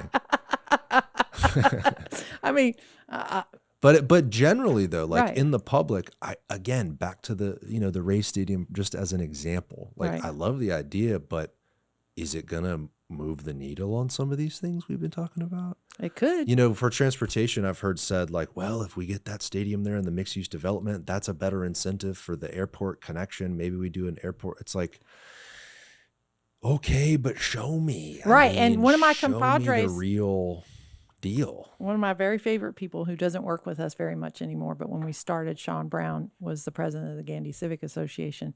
And he got up at the meeting at Robinson and said, are you going to put a multimodal hub in that facility? And I was like, oh my God, that's ingenious. But what the For the school? Rays. No, for the Oh. Rays. They had the this meeting at was at your- Robinson. Yeah. got it. So, but he got up there and asked that, and I was like, this is why I miss this guy. Yeah. Because he always was thinking outside the box. It was his idea to get the 30 affordable housing units I from swear, Southeastern. if the Rays came out and said, we've figured it out and we're actually going to put a multimodal center here and we're going to have shuttles and then we're going to think about a future connection. Right. I think people would be like, fuck yeah, take the money. Right. People exactly. are I think that would be a big pushover for a big push of people to buy in. public buy-in, 100%. But I think the same is true with all of this stuff. Yeah. Meaning, hey, we're going to build a $40 million evidence collecting $34 million 34. Yeah. for Tampa Okay. Police. Thank you. But also we're creating this new department that's going to be in charge of parades and special events. And it's public safety capability. It's going to be machinery to pick up and set up Right. if you do both, then you get everyone on the team. But the problem is that we then had Chief Burkhall come in and mention a $400 million police headquarters at council. Now, he mentioned it Was that offhandedly, verbatim? and there's never, yeah. Like he said, $400 million. Yes. I didn't say it. He did. But that's where we run into problems. And I'm like, but you've got 8 acres where you're going to put this forensics facility. You could build it, put another 2 stories on top of it, and put your headquarters there. Well, it could have been like what the county has, like right. like a city Right. center right next to City Hall that housed the police. I mean, it could have had it- multiple departments. It could have, but it's not going to. That's okay. But, Look, a lot of these it's things just are. sitting back and saying, I'm observing this, and this doesn't make a whole lot of sense. And again, right? There's good answers to all these. And sometimes, Questions. listen, there are a lot of times that I ask questions, and that's what I do more so than anything at council. I ask a lot of questions. Now, of course, I have snarky comments all the time, but the bottom line is that I like to ask questions, and the questions I ask, there are a lot of staff who pick up the phone and call me and say, hey, this is what's going on. Like when I write my agenda reviews. They read my agenda reviews and they call me or they email me or they text me and say, hey, this is what's going on. This is why it's this way. I'm really glad you appreciate that because I've done the same thing with Mm-hmm. this show. I've bitched and complained about a million different things, Right. and people call me or email me and Yeah. say, hey, you're This is right, what- but here's the reason why Right. it has to be Exactly. like that. And I usually go, oh, that makes sense. Right. If it makes sense, I'm totally down with that. I just think there's too many things happening at once. I mean, $34 million evidence and a $400 million police headquarters and a $250 million, stadium and XYZ. And- Plus, oh, by the way, property tax referendum on the Yeah, ballot. we don't even know if we're going to have our tax money. I It's don't know. I scary. look at all that and I go, So this scary. could be It is such a red herring. Yeah. It is the biggest Well, red it's just herring a recipe ever. for disaster. I mean, it could Right. be, right? We don't know. Again, maybe the projections are right. Maybe if the city puts $250 million in the stadium, it provides an unbelievable amount of jobs and revenue, and then we can fix the roads faster. Like if that's Right, the answer, yeah. then hey, great. I'm on board. But you have to ask yourself, and this goes back to the whole, where'd the money come from? Where's the money going to? And the tax thing just blows my mind. What, the property tax? The property tax, referendum? because my insurance are much more is ridiculous compared to my taxes. I mean, it's Good for you. It's I'm more the expensive. opposite. Well, but you haven't lived in your house very long. You probably paid more for yours because, I moved here when I did. You could still buy 100 houses every day of the week for $100,000 south of Gandy when I moved here. You know, they were all over the place. So, but the insurance problem really, in my opinion, is worse because it's just awful. Well, what did the state of Florida pass recently? Like they banned Sharia law or something like that? So, Another red herring. The problem, because everybody's signed up for Sharia law. This country is in such a weird spot. Yes. It just feels like there's such a disconnect from the real grievances people have, Right. and then what's coming out of legislation. I mean, look at what we don't want to get into the national conversation at all. We can't. We just don't have Don't time. even start there. I don't want to start. But it goes without saying. But the Sharia law and the taxes are the same thing. They're red herrings. We're throwing it out. We're making a problem where there isn't one. Right. But when we look at insurance, which is really a problem, and I'm not gonna step off this truck because it's a big Mack truck that keeps driving through my house, your house, and everybody else's house. And it's not just homeowners insurance. Mm-hmm. It's also auto insurance. You know, I took a Jeep from my house here, and it lives at my house in Michigan now. I went from paying $1,400 every 6 months for that Jeep's insurance to paying $400 every 6 months. That's so crazy. Okay. And it's like that with everything insurance wise. But then you start looking at who's writing checks to the politicians in these PACs. Well, the slide guy gave Buckhorn $5,000. Mm-hmm. You know, and so I mean, I'm you know, I don't know what's happened this year, but that was in 2025. So when you start looking at utilities, I don't know everything. I can't. It's impossible. Well, Buckhorn doesn't have any control over insurance, though. But here's the thing. Who's he hanging out with? Well, I don't know. That's a whole different. That whole, we could have a long conversation about that. But when I also go back and look at, Tico gave the mayor $25,000 for her campaign last time. And if they are giving it at the local level, what are they giving it in Tallahassee? Oh, yeah. So we don't want to talk about insurance because then we're going to make our friends who gave us $5,000, $10,000 for our election campaign, mm-hmm. That's going to make them mad. But do we care what the elected officials and the citizens of Tampa who, they live in a house that they paid $12,000 for back in 1978? Oh, well, we have to get those people. We have to make sure those people still vote for us. I don't know that there's, frankly, I don't have the solutions for these problems. And I don't think any one person does, because even if I even have experts on the show for particular things, mm-hmm. and even they have, we're preempted by XYZ, right? They have challenges. But the preemption is part of the problem. It's all torn apart. And I don't know that there's any one perfect solution or any particular person or policy that changes things. Mm-hmm. It might just be time, and it might be generational shifts in the way our country operates, like the process itself. Mm-hmm. Back on insurance, I got a letter. I don't even have that old of a roof. I have a tile roof, which mm-hmm. is supposed to last, what did they say, 30 years or whatever? I got an email, you got to replace your tile roof. That's going to be like $80,000, or we're going to drop your insurance. Right. I'm like, the roof's not leaking. Right. It's in great shape. Remind me, I'll give you my roofer's name. I'm not getting a new roof. I'll get a new, but I'll get a new. It's $80,000. I'll get a new insurance company before I get a new roof. Cover it, right? If someone will cover it, and so now they're saying, well, if you can get a roofer out there to say it'll last 5 or more years, we will. Yeah, I'll give you a call. But again, right? It's like the problem just isn't the cost. There's so many layers to each one of these issues, and I'm glad you're doing what you're doing. I'm glad you're bringing up these grievances. Any place else but Florida, a shingle roof is supposed to last 30 years. They told me 10, and I corrected them. I said there is no way you're making people replace a roof every 10 years. Yeah. That's freaking ridiculous. It is. But I'm glad you're doing what you're doing, because I'm watching what it's done to the development community. And we didn't talk about a couple cases where I think you and I really differ, and I'm happy to do that. Okay.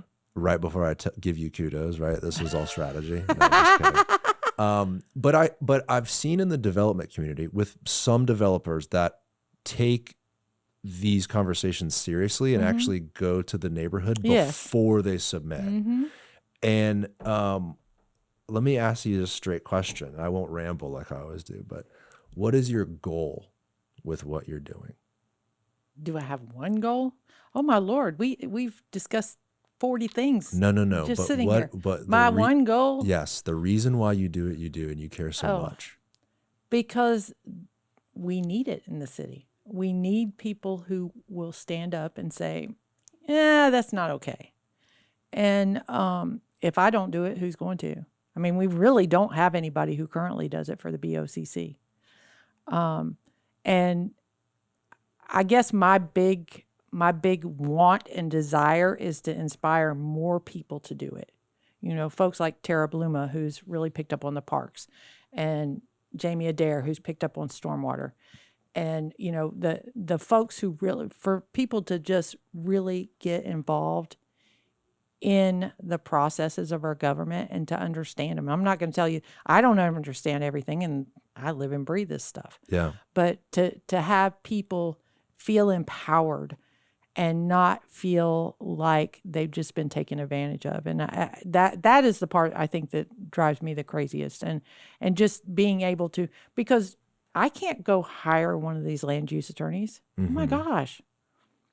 It's been a long time since anybody's asked them, but Councilman Vieira during COVID asked a couple of the land use attorneys how much they bill out at an hour. And it was hilarious because they looked extremely uncomfortable, but they were under oath. Oh, of course. I mean, telling people. Yeah, nobody wants to tell anybody how much money they make, but and so that's always given me a basis for, how to defend the people who really can't defend themselves, or they don't understand how to. And, we've had some communities who have really, really come through and done amazing work. We had a project on Selborne about a year and a half ago, and it was the worst project.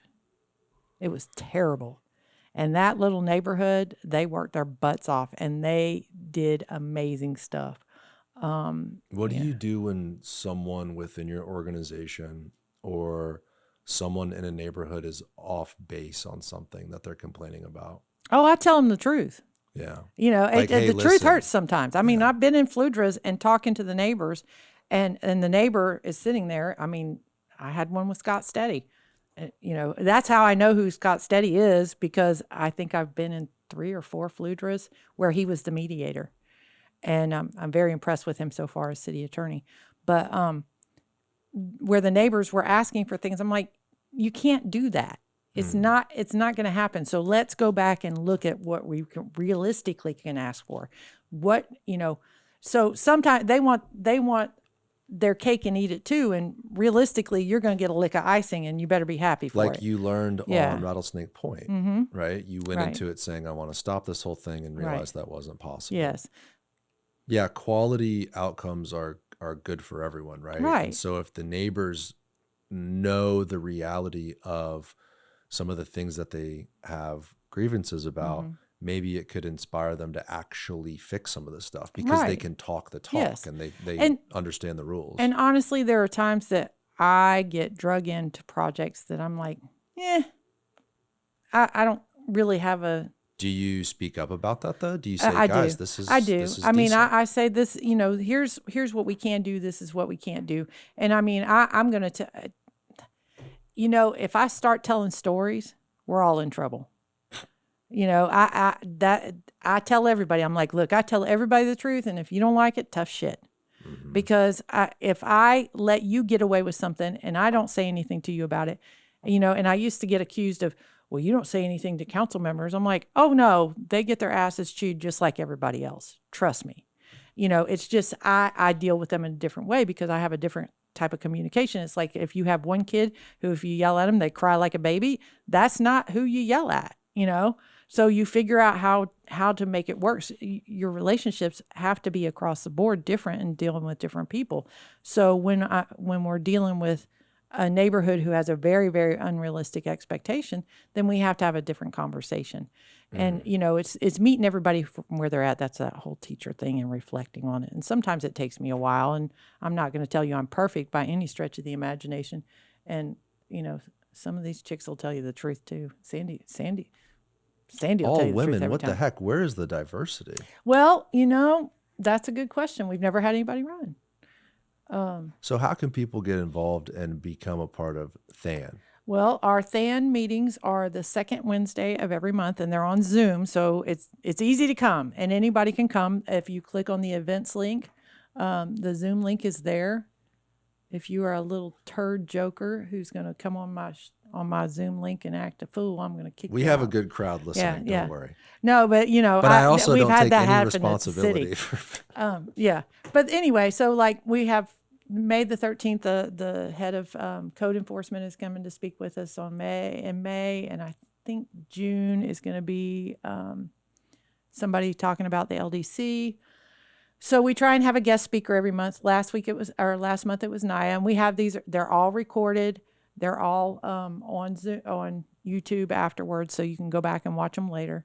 One of my favorite ones is the one with Gwen Henderson. That was just such a wonderful conversation, and it was probably less than a month before she passed.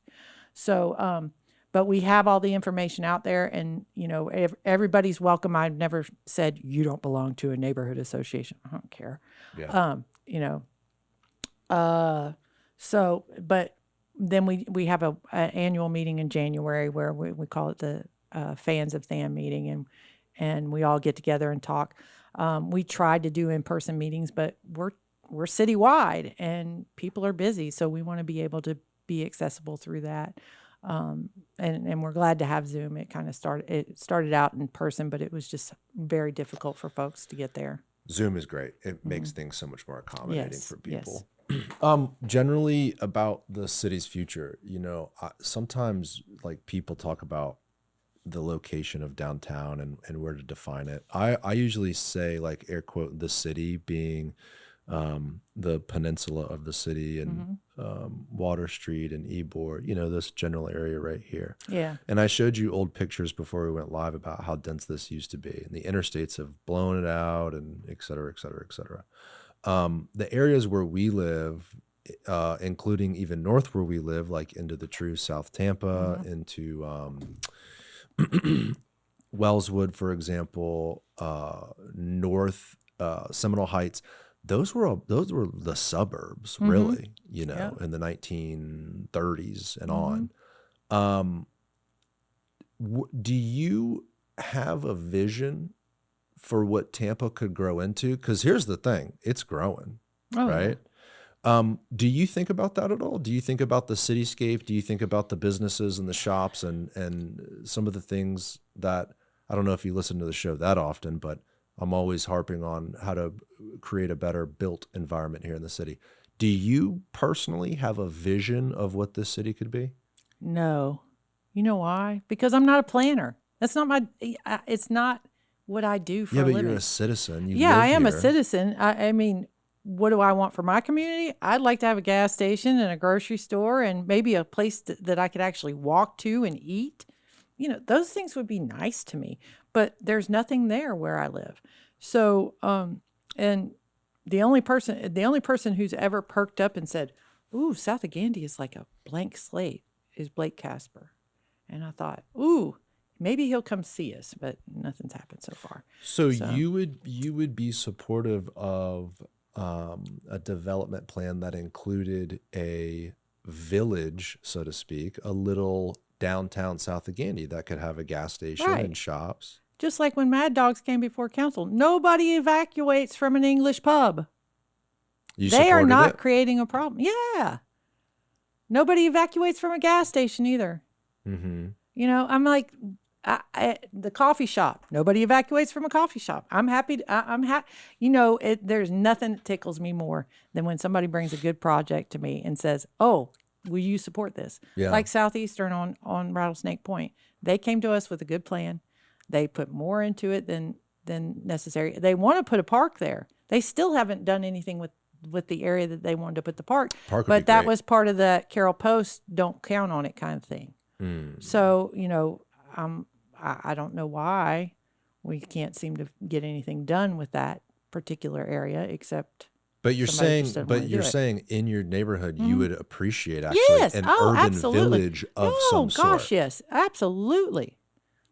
That's my vision for the city too. That'd be nice. Because I think every neighborhood in the city could have the opportunity to have its own version of, I'm going to use the word Hyde Park, but I don't mean the same tenants. I don't mean No. what I mean is a smaller 2-story Right. max Right. neighborhood oriented place that you can walk to and Right. grab lunch or whatever. Right. I'm not talking about a Hermes store south of Gandy, people. Okay, I'm talking. No. I'm talking you Yeah, know what I would like to see? exactly. I would like to see Port Tampa City Yep. have a real overlay and a plan and be developed into some sort of a neighborhood. That's right. Commercial Inner Bay district. at Manhattan. So you would could be totally do that. Inner Bay and Manhattan is a good example. Inner Bay and McDill is a Yep. good example. Yep. Inner Bay Commons. Yeah. I know those developers came to you and spoke Yeah, to your they organization. spent a lot of time working with those neighbors over there, Jared and Jennifer Omar.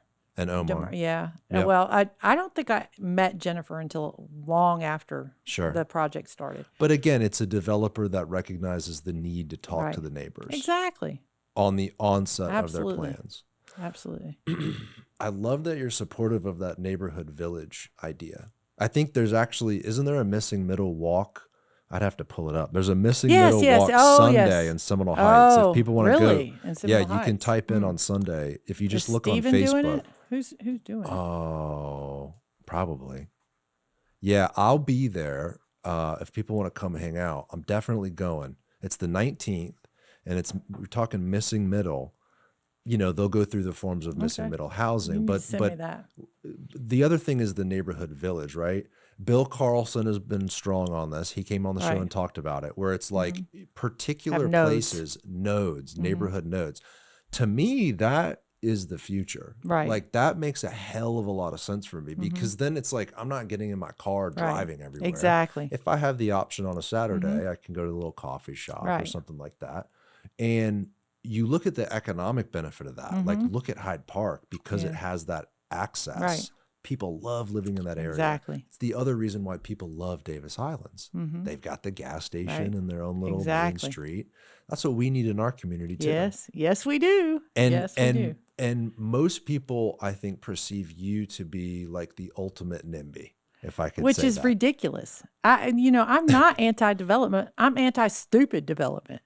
If you see me there, it's because there's something stupid going on. I mean, all you have to do is watch my speech at the end and you go, yeah, that's pretty damn dumb. I mean, very rarely do you hear me get up there and I'm not taking something directly from what the applicant is saying. I mean, it's not like I get up there and go, oh, we're talking about something in left field. No, we're talking about something that makes zero sense. The fact that you're a proponent of like an urban village in your neighborhood is really interesting. I think that's a clear common ground. Do you talk about some of the missing middle stuff with your organization? I own Missing Middle. Yeah. Don't talk smack to me. I own a quad in Louisville and I own a triplex in Charlevoix. And I like Missing Middle. I think it's a good idea. Here's the problem that I think we have within the city of Tampa.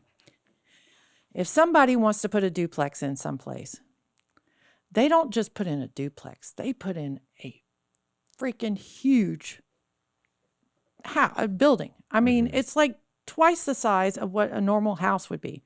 So instead of putting in, and the problem is when you go from 1 to 2 units, you get rid of the impermeable surface requirements. Then you have to retain the water on your site, which I think is BS. So you end up with, I won't even talk about where I'm talking about today, but the one at the corner of North B and Armenia. I think it's Armenia. Which one goes south? Armenia. Okay. So at North B and Armenia, that's the ugliest piece of crap I've ever seen in my life. It's insulting that they put it up there and the house next door to it, which is a single family home, it doesn't even get sun until noon. I've got video of it. Pull it up, David. Let's see if we can find it. North, you know where that is in West Tampa, right north of Kennedy Boulevard. Yeah, like 2 blocks north of Kennedy. But the bottom line is that if they followed the same expectations Right down here, of, right? yeah. South of the JCC. Yeah, North, into it's the A. A and B. Yeah. And I Zoom in further. Where's the street labels? yeah. It's probably that, right? No, that's Howard. Armenia. B. Okay, you turned it off and turned it Oh, on. I too see what fast. you're saying. Yeah, those Okay. those two right there. Let's see, North B. Right here. Right? No, those are babies. It's these trees right here. Oh. Oh, This yes. was an old little like a little Pickens place. Well, yeah, I okay, think. but I managed it might not be managed 2314. So Oh, so you yeah. know it. Yeah. So You're there. But so this house on Armenia literally does not get sun until noon because they're so big. But Yeah. anyway, so bottom line is that, and they're so big and so ugly, and they so do not look like anything else in the neighborhood, but they're the same size as the units in my neighborhood, which you've been to, which fit right in with the single family homes. So in my opinion, if we went back, if we had the same stormwater requirements, no more than 50% impermeable surface for these townhomes, then they would be more reasonably sized and people wouldn't be as offended by them. I mean, at my house, I have a single family home. I also have 2 teenagers. So I have 4 cars. Yeah. I actually have 7, but we won't talk about that. So, but ultimately, when you build something like this that takes up the entire lot, the only green space on the whole lot is between the front of the house, which has a built out porch. Uh-huh. I think we measured it, Sandy and I did, maybe 8 feet of yard in the front, and that's it. And then the side setbacks, which are no man's land. I mean, nobody goes and hangs out between their houses.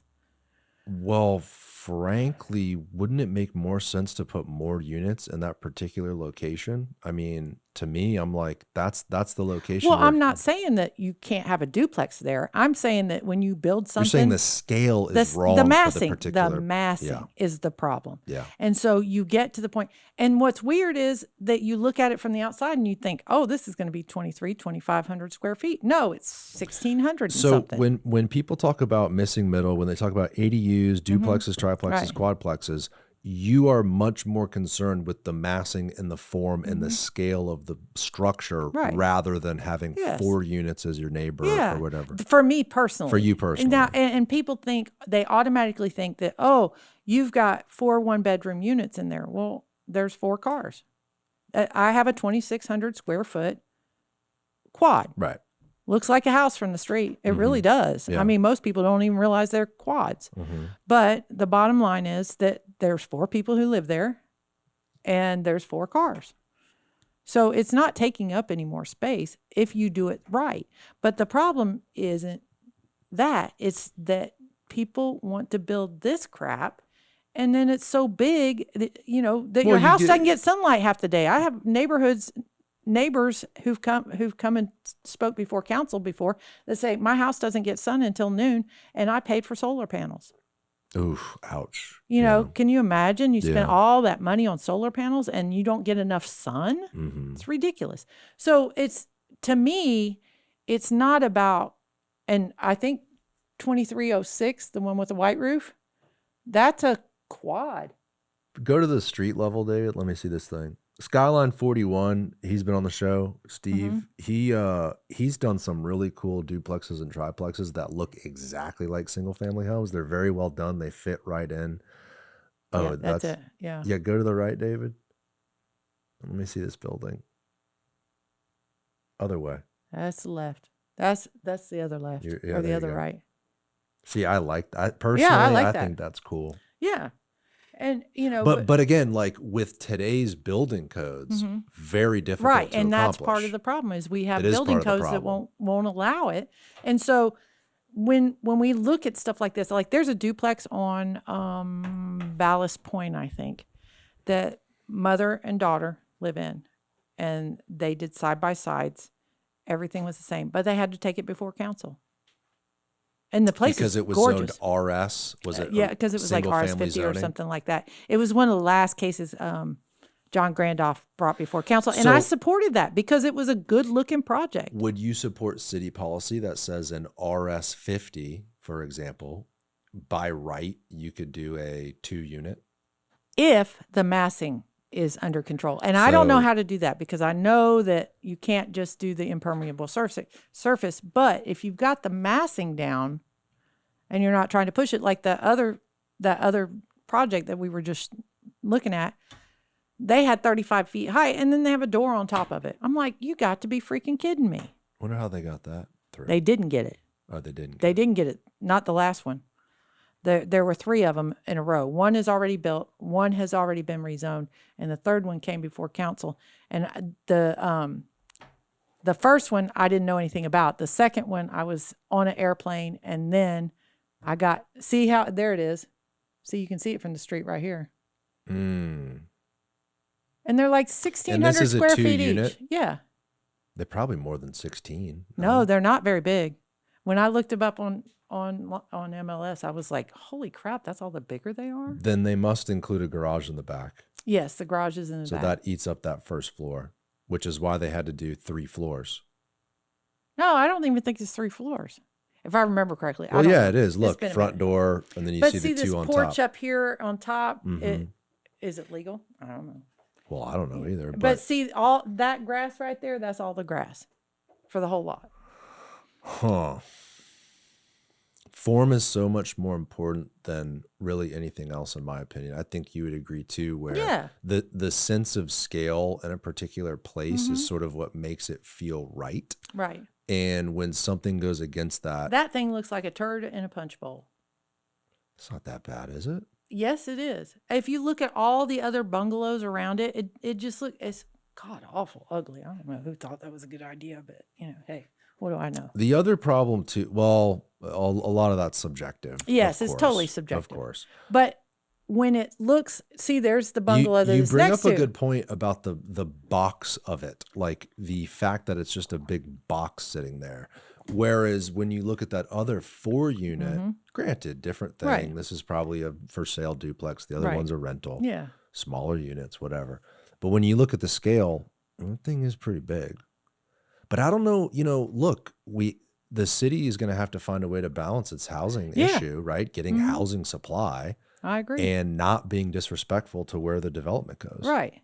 And not being disrespectful to your neighbors. Now, I believe that the same person owns both of these properties. But, I mean, think about if you were the guy who lives next door and now your house is not going to get sun until noon. That infringes on that person's happiness Yeah. in the world. I mean, it's just wrong. Yeah, that would suck, Yeah. to say the least. And to that's be why that I fought person. it so hard for the folks on the other side. The other thing too, we could probably go all day. But Yes, the other, we could. The other, I will the talk other- your head how off. much time? Oh You my got? gosh. The other thing is these are all the starter homes in Tampa. Mm-hmm. So when I moved back to Tampa in late 2017, I think I bought a house the next year in Swan Estates for like 350, something like that. Nice, like Yeah. starter home. Yeah. 2-bedroom, 2-bath, 1,600 square foot. That's what these were. Like, that's what these were kind of supposed to be. I think Wait, are you anyone, talking about that house or this thing? this one right here on the Yeah, right, okay, the okay, older yes. home. Like Yes, David, that's what Carol Ann says all David, the time. if you go, right. Where's our affordable housing going? Go It's the going oth- wherever go the that other house way, is going to go David. when this one's gone. Because I want to show people this little bungalow. And the reason I want to show it is this city is filled with these. Like, people are very familiar with this style. These are probably all 40s built. You having trouble? Suddenly it just took a shit on you. But It happens. people understand the old Tampa bungalow, right? Right. And those were typically like 180, like my mom and I, when Right. we got our first little house down there, it was like Exactly. 180 grand. And then growing up and even in an adult, right? Right. 2018, I paid 350. Right. That's like 350. That's the house I But managed. now the one. problem now is these things are so expensive and the demand is so strong that when a developer comes in, they can Right. tear it down and build Exactly. something like that duplex and then sell each unit for Right. probably what the home was worth. And I don't know. Hell, they're paying that for the lot now. Oh yeah, I mean, that's what I'm realistically. saying. Well, I mean, what I'm saying is the seller just wants to sell their home. They're faced with an offer from a Right. developer, all cash. We're That's going to right. close in 2 weeks and tear this thing down. Or they've got this young couple that says, well, we have a financing contingency and we need to close in 60 days. They're probably going to go with the developer. Yeah. It's just the way it is. You got to sell your house. You want to get the most amount of money for it. Well, So, you know, when I sold my rentals, I did the exact opposite. I was like, well, nope. good for you, right? That's right. I mean, exactly. that I was able was to do that. And I still, very you know, noble of you to right. recognize But I mean, that. I Not everyone has that luxury. Well, listen, I have to practice what I preach. I preach it all the damn time. And if I don't, then who am I but a hypocrite? I think about that shit with this show where like regarding sponsorships and other things where I'm like, that's great, but I can't. I gotta keep this thing Right. as clean as I can. Anyway, that's a big challenge though, right? The young people in this community who need housing. Right. Every elected official, this administration, the mayor herself, everyone's talked about affordable housing. And how do you preserve starter homes at an appropriate price when we're like the hottest city This is in the missing nation? middle right here. It is missing It's middle. missing middle. But it's Because sitting on a $600,000 piece of dirt. That's the problem. And you know what I love to see Carol Ann Bennett say? She'll tell a developer in a skinny minute, oh, well, you know, we can't do this for less than this. And she's like, well, then you're paying too much for the dirt. You need to go back and tell whoever's selling it to you that they want too much damn money and you need to pay them less. But it makes sense. I mean, seriously. Here's the problem, though, from the real estate perspective. It's a game of risk. Mm-hmm. You're putting your money up. Yep. And removing uncertainty and maximizing your return is something you're always going to want to do because otherwise you wouldn't take the risk. Right. So you can't, and I will say this, and we've had developers on the show that are very thoughtful, that have absolutely spent extra money when they didn't have to make a better product. We have some really cool big picture developers in the city. Yes, I agree. The almost kind of in a strange way, bigger concern is this kind of stuff. Because all this shit, unfortunately, is coming down. And we've got a couple developers they're not even developers. We have a couple people who are doing land use change after land use change after land use change. And these are the victims. How do you stop it? What are you, Carol Ann? What's your organization? What are the neighbors? What is your advocacy group coming up with to try to fix this? It depends on who asks us. I mean, like that particular project, the third one,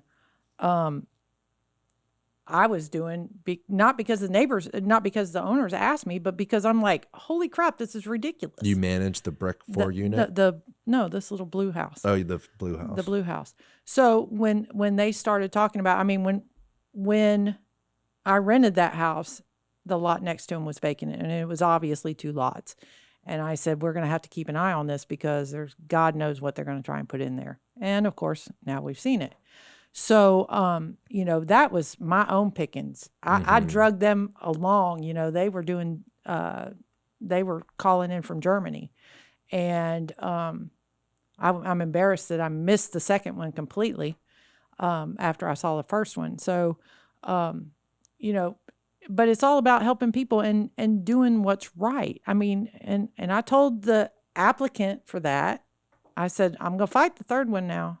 But it is in violation of the West Tampa overlay. In what way? That first one is because there's not supposed to be flat roofs.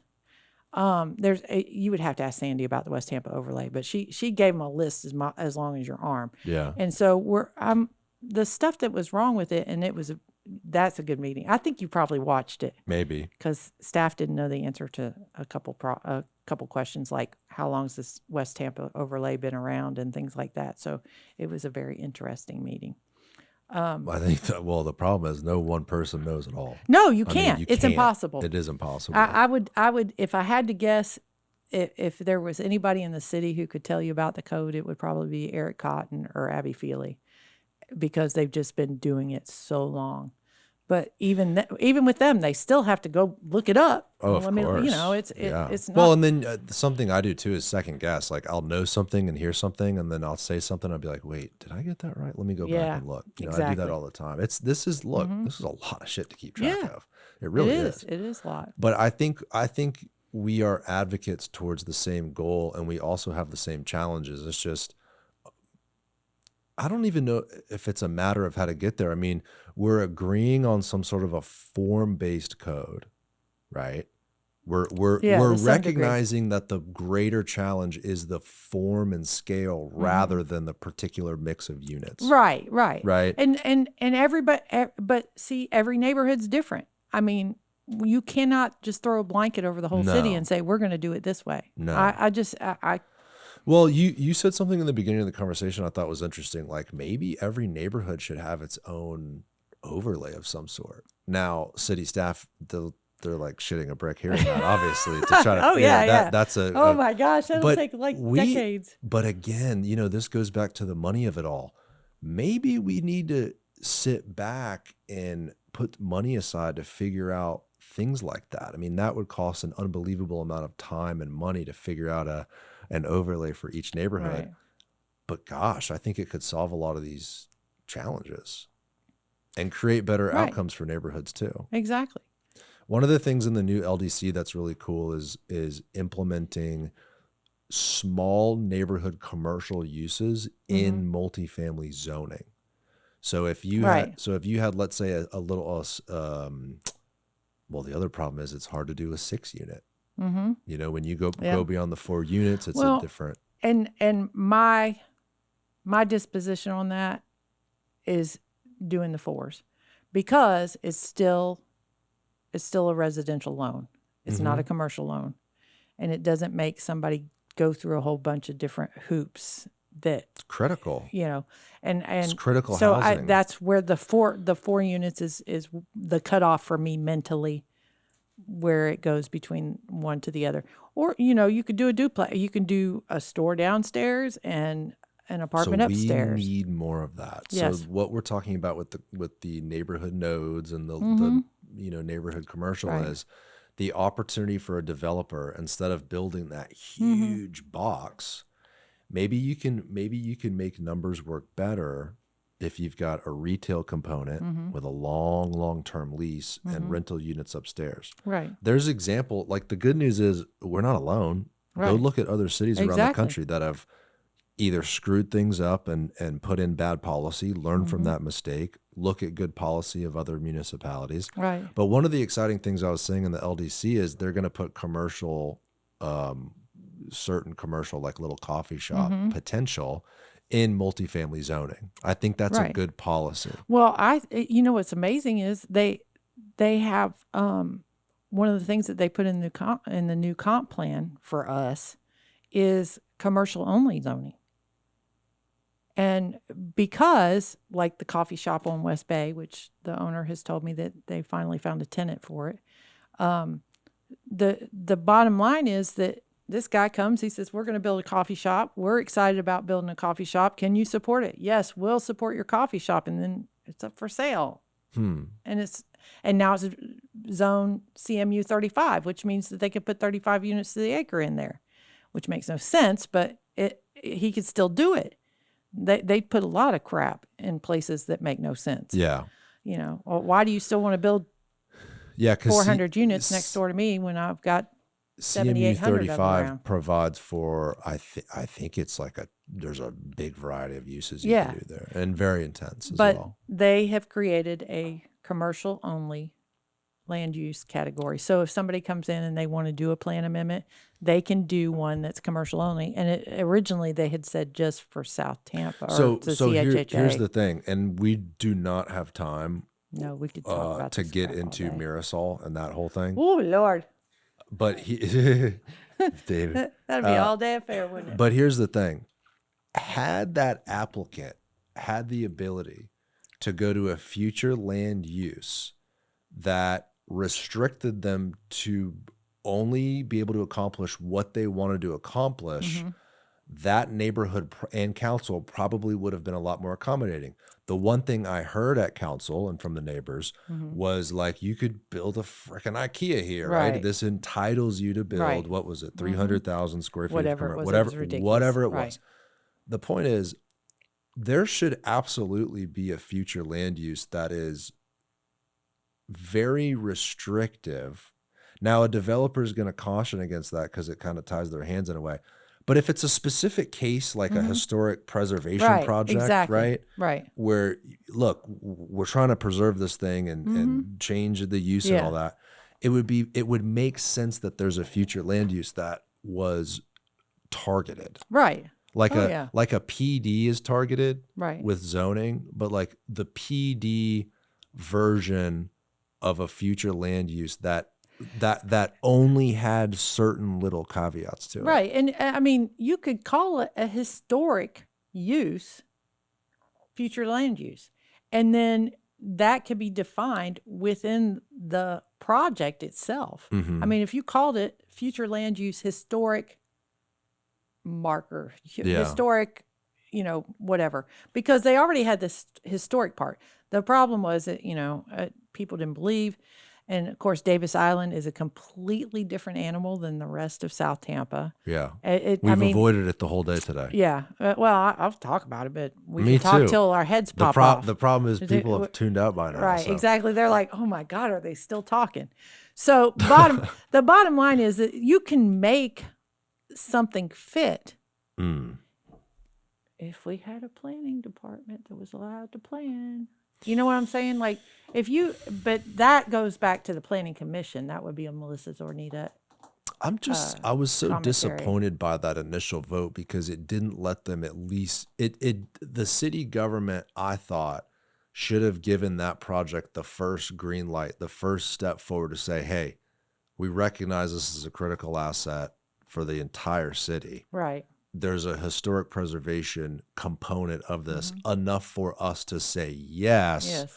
They still would have had to go through first and second reading of the rezoning. They still would have had to have those community discussions. Once they allow that future land use change, they can say no at the plan amendment. What they can't do is say no at the rezoning without having a FLUDRA issue. But they would have taken back, they said on the record, they would have taken back. We don't have time to get into all this shit. Yeah. But the bottom line is and here we go again. What people tell us and what they do are two different things. And so sometimes it's caused by finances, COVID, whatever. And I'm not saying there's a list of reasons why things shift. And Market I had conditions. discussions before the hearing. I said, look, what the people are asking for on Davis Island is to retain the building, which makes sense. We're good with that. But they didn't want to do historic designation because historic designation costs too damn much money. Mostly historic designation ties their hands. Right. Okay. So if we had a PD or I'm sorry, a future land use that was called historic marker, historic whatever. I don't know. We had How about some sort of incentive that says if you take on the challenge of buying 100-year-old building, we give you some sort of incentive bonus. Look, the only reason it works is the land use change. Right. So, but they could have done that if we have that type of land use change that maybe it only applies to a property, a house or a building or whatever. Old, yeah. If it's 100 years or older, sure. And then you can make a set of amendments to that match that land use. Something though. I mean, that would make sense. Something has to make sense. I think this city has a ton. I mean, it's not just that particular property. It's like, look at all these different old buildings that are so beautiful that need help, that have sat vacant for so long, and there's no way you can purchase them and make the numbers work. You're going to have some sort of incentive. Like 8008 Interbay. They bought the house. It was a beautiful, over 100-year-old house and tore it to the ground. Yeah, with no protection there. No protection. Huh. It's kind of crazy the Mirasol's not and the protected. lot's still sitting empty. Isn't that later. The core issue? I mean, had the Mirasol had a historic designation and the new owner purchased it knowing that. Right. I mean, it's, in some ways it's a good thing that it didn't, because it gives that developer, it would have given that developer the flexibility to really spend money and not have to worry about those contingencies and that red tape. But in other ways, it would have let everyone know every card on the table. Mm-hmm. Shouldn't the city, I mean, I'm not even talking But Marisol, but generally, like even like another Right. example. Okay. Here's another Okay. example. The building downtown, the furniture place that had the First Watch in it, before it was a First Watch, Yeah, it was a yeah. McDonald's. Okay. They tore that down. They're building the new condo Oh, tower. yes. That was a beautiful historic building there. and they did swiped stupid that crap. thing. Yeah. But they that's said they swiped it for the same reason that the developers always take down old buildings was, oh, it's not feasible. It's got blah, structural blah, issues, blah, blah, blah, blah. blah. Yeah. But it's like, doesn't every old building have those challenges? Yeah, I mean, exactly. I'm looking at something. You bought an old building, dude. Work with what you got. I'll share eventually on the show, but I'm looking at something. I'll tell you offline what I'm working on to buy. It's a historic building. It's close to 100 years old. But that's an act of love with one of those right, things. exactly. But you know what? The comp plan has come back from the state, and there were some issues, and they've got to be worked on. I haven't dug into it yet. You should see my readings. Oh, I read the memo, Right. And it's basically like, yeah, we don't accept this, but we don't know why. We just didn't it say basically something like that? They're kind of special, but ultimately, this might be something we bring forward as a suggestion to the Planning Commission as something we can. And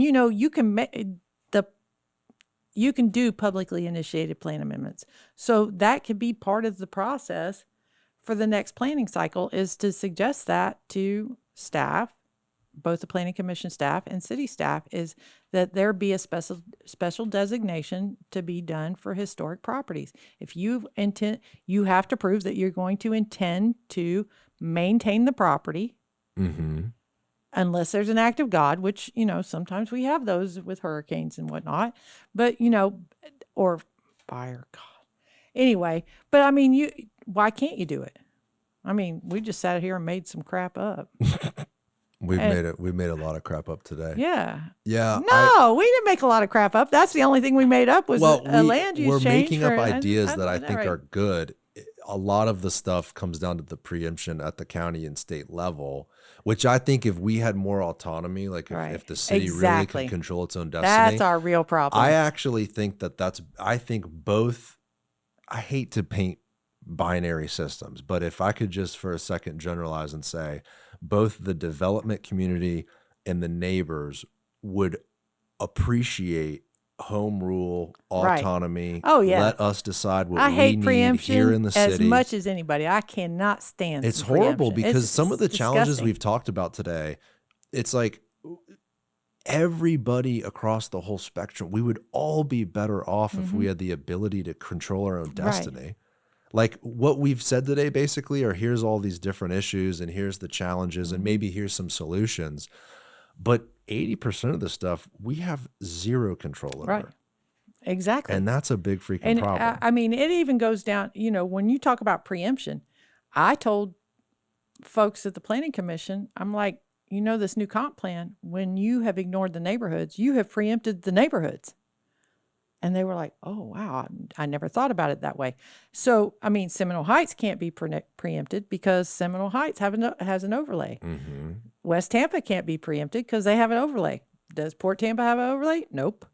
Does Ballast Point have one? Nope. Can you even do an overlay at this point with SB 180, with all these different laws? I don't know. I honestly can't answer it's almost that question. like we're almost too late to the game on some of these The last things. two that came through, the East Tampa overlay and then the Tampa Heights.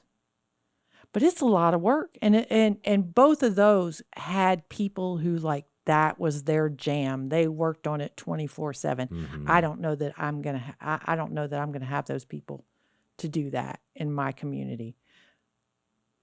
I just don't, it's funny because I go to these other neighborhood associations. I'll help you out with Port Tampa City. I think that place could be its own little downtown like it once was. We're connected by a streetcar, by the way. Right. Wow. Wouldn't that be awesome? It'd be fantastic. Stephanie Poynor, I appreciate you spending time with me today. Well, thanks for having me. This was fun.